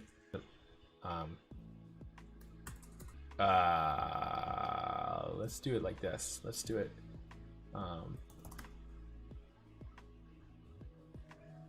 like this. Create pod test. We're gonna take our we're gonna take now, tomorrow. Thank you very much. And we're gonna paste it here. But instead of bad time range options, it's just gonna be time range options. And this is gonna be tomorrow because we want this to be valid. Okay, we want it to be valid. So when we create the pod, we expect the time range options to be now. But here's the thing. You can't do this. Holy shit! What just happened? VS Code. What was that? No, I'm just kidding. VS Code is amazing. It's the best editor I've ever used in my career. I've used many. Pod time range options dot length to be 1. Okay. And then let's just be like super califragilisticexpialidocious and do it like this.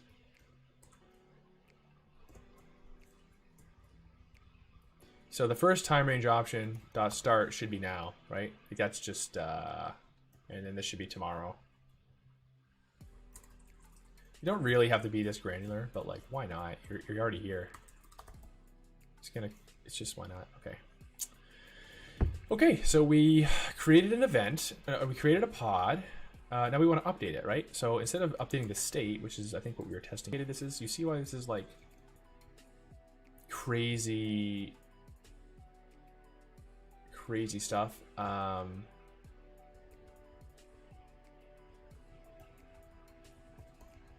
This is gonna seem insane, I know, but bear with me. New time range options. So we'll still start now, but then instead of tomorrow, we'll say 2 days. I don't know.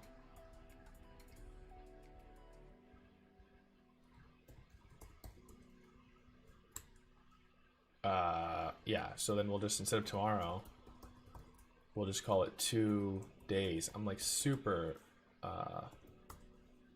you know, good here with the naming, aren't I? Whoa, what's going on? So we update with the new time range options, okay? And then we expect the updated pod to still, let's get rid of this stuff. What is this? Oh, okay, this was the,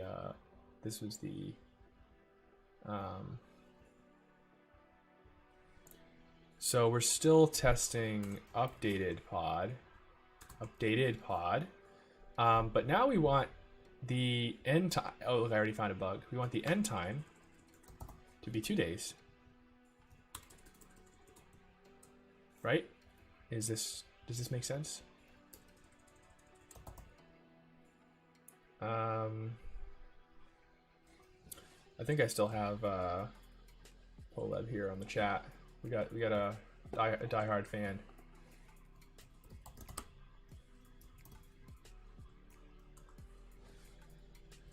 Okay.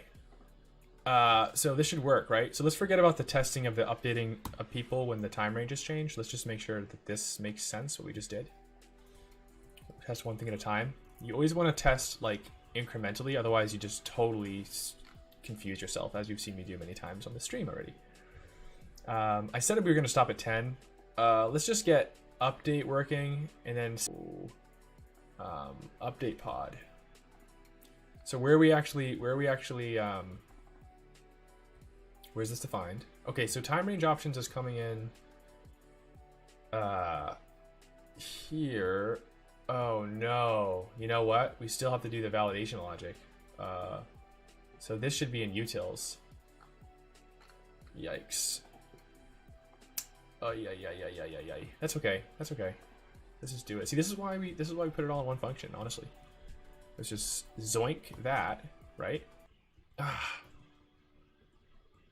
Zoink, and then oh no, utils, not update. Paste it right in the bottom of here. Boink. Zoink and boink, just like that. And we're gonna export it. Validate. Oops, not validate. Validate and sanitize input. Oh shoot, but now we need clone deep unique by and create pod input. Okay. It's fine. It's fine. Everything's fine. Let's just copy it from here. Because it's the only two. Yeah, see? Boom. It's a beautiful thing. And then from the utils, we need now validate and sanitize input. Okay, and so now in the update pod, we are going to pull that in from utils. So validate and sanitize input, and we're gonna do it right here.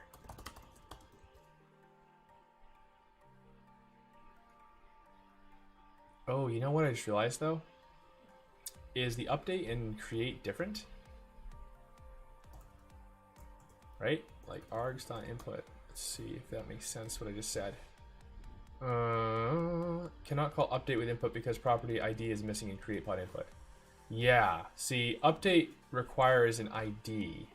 So this is actually, because like this is basically create pod or update pod.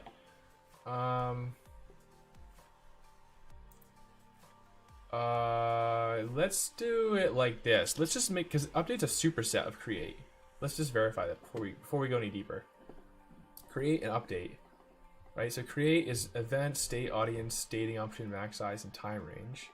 And update is state, dating option. Oh, but we're not going to validate the event ID or the ID. So we're just doing state, audience, dating option, max size, and time range options. Okay, that's fine. So let's just make it a, let's just change it then. Let's just do, instead of create pod input, it's update. This will solve our problem. You gotta remember, this whole function is actually just a workaround because we can't do the validation in the GraphQL. Whatchamacallit. Okay, there we go. That was easy. And then this should still be fine. No complaints here. Event, oh yeah, it is complaining. See, it's missing an update pod input.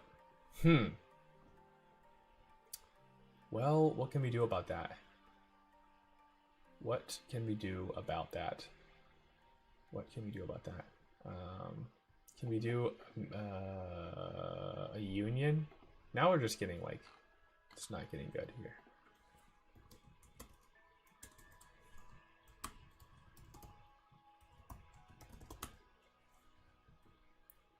Can we do a union? An unholy union? How does that work?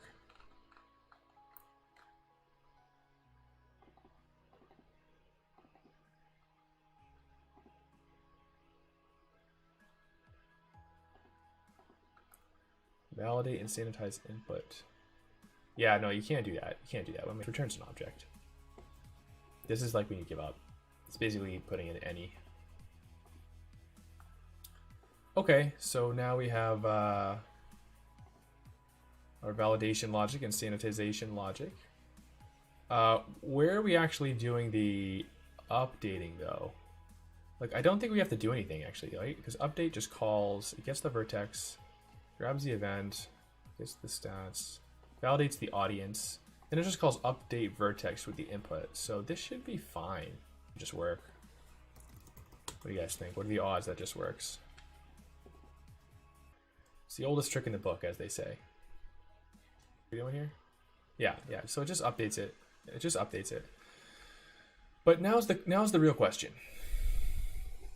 The real question is, how do we notify someone? How do we notify the other members that if the owner updates? No, you know what? Because like, think about it this way. It's just it's just extra information. There's no harm in sending it. Right? So if the person who's invited, if there's 3 time range options, it's like the buck here, then it gets weird. It should be like, no, this person created it, he invited everyone. Like, it's up to them.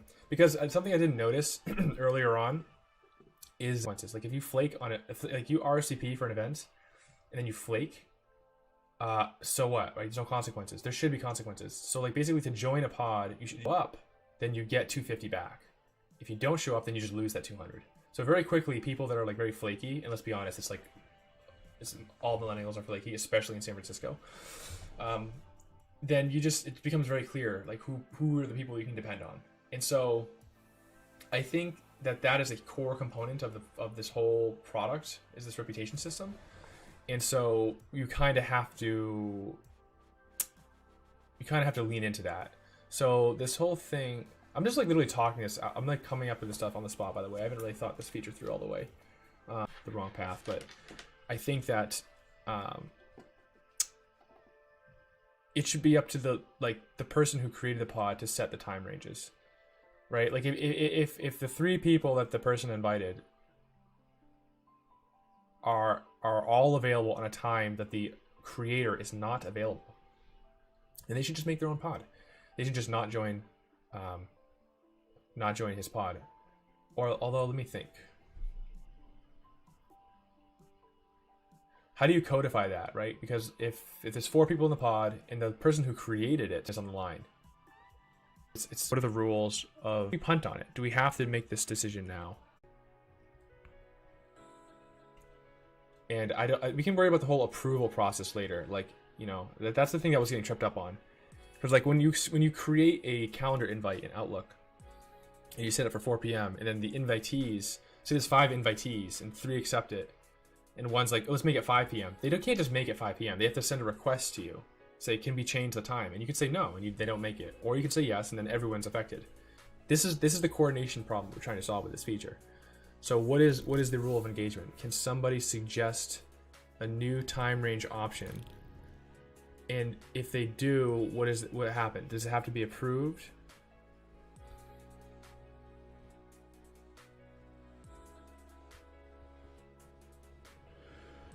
So this is the way I think we're gonna do it. This is not like Outlook. This is not like, you know, I'm calling a meeting and you 4 need to be, you're all required, this is the time. This is people just trying to figure out what works best for the most people, right? And so user A creates the pod with 3 time ranges. User B submits 1 time range that's not any of those 3. We display it, but we don't allow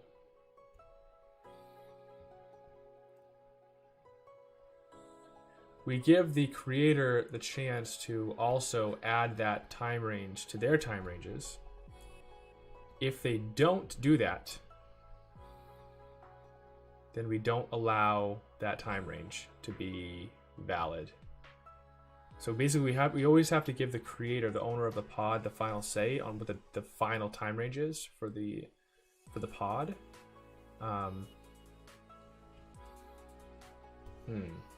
I almost think I have to sleep on this. What time is it? 10 o'clock?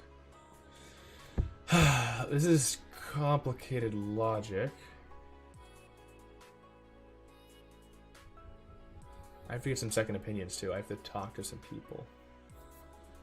But you see what my conundrum is? Like why I'm thinking about this so hard? Like this is a very important feature. Because reputation is on the line at the end of the day.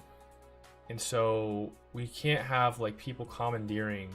This is like a way for invited users to commandeer a pod by setting time ranges that don't work with the creator's time. I wonder how Doodle handles that.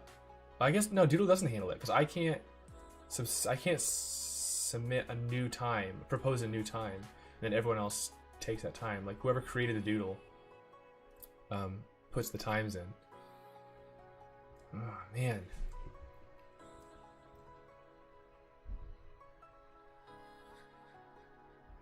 I know. I figured it out. I didn't have to sleep on it. When users can still submit time ranges that are not in the creator's time ranges. However, they're not selectable by any other user until it exists in the owner's time ranges.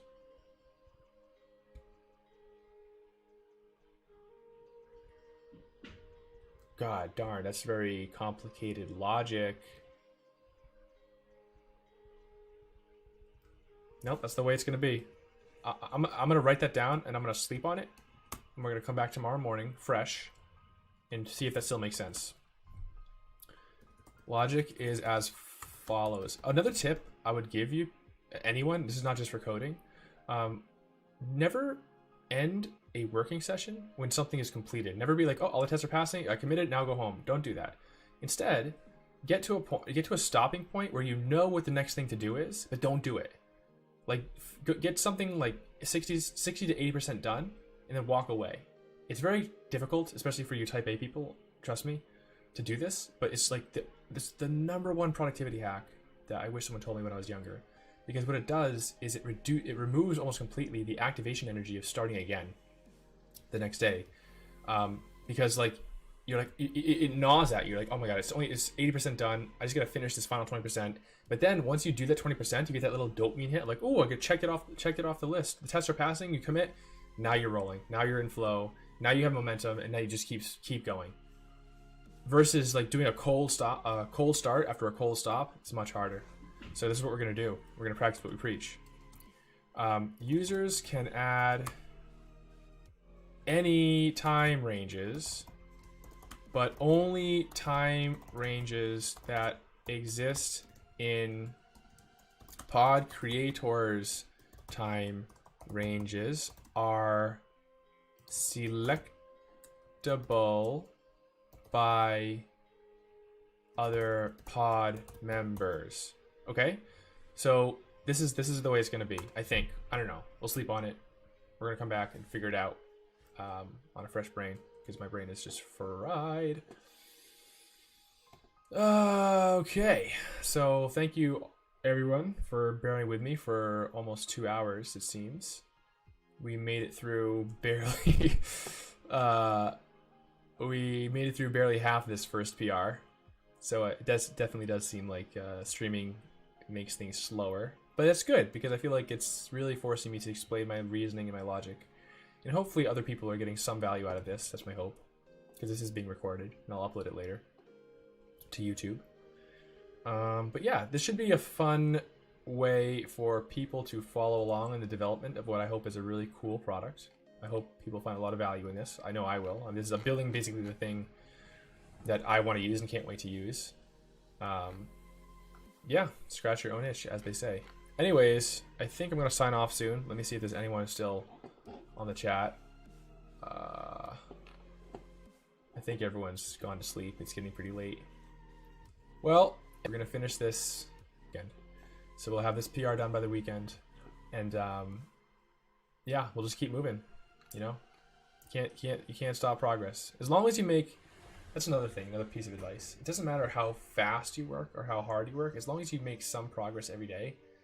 Like, the compounding effect is enormous. Like I said, I've been working on this, like, just on nights and weekends for a year. And when it started, it was just an idea.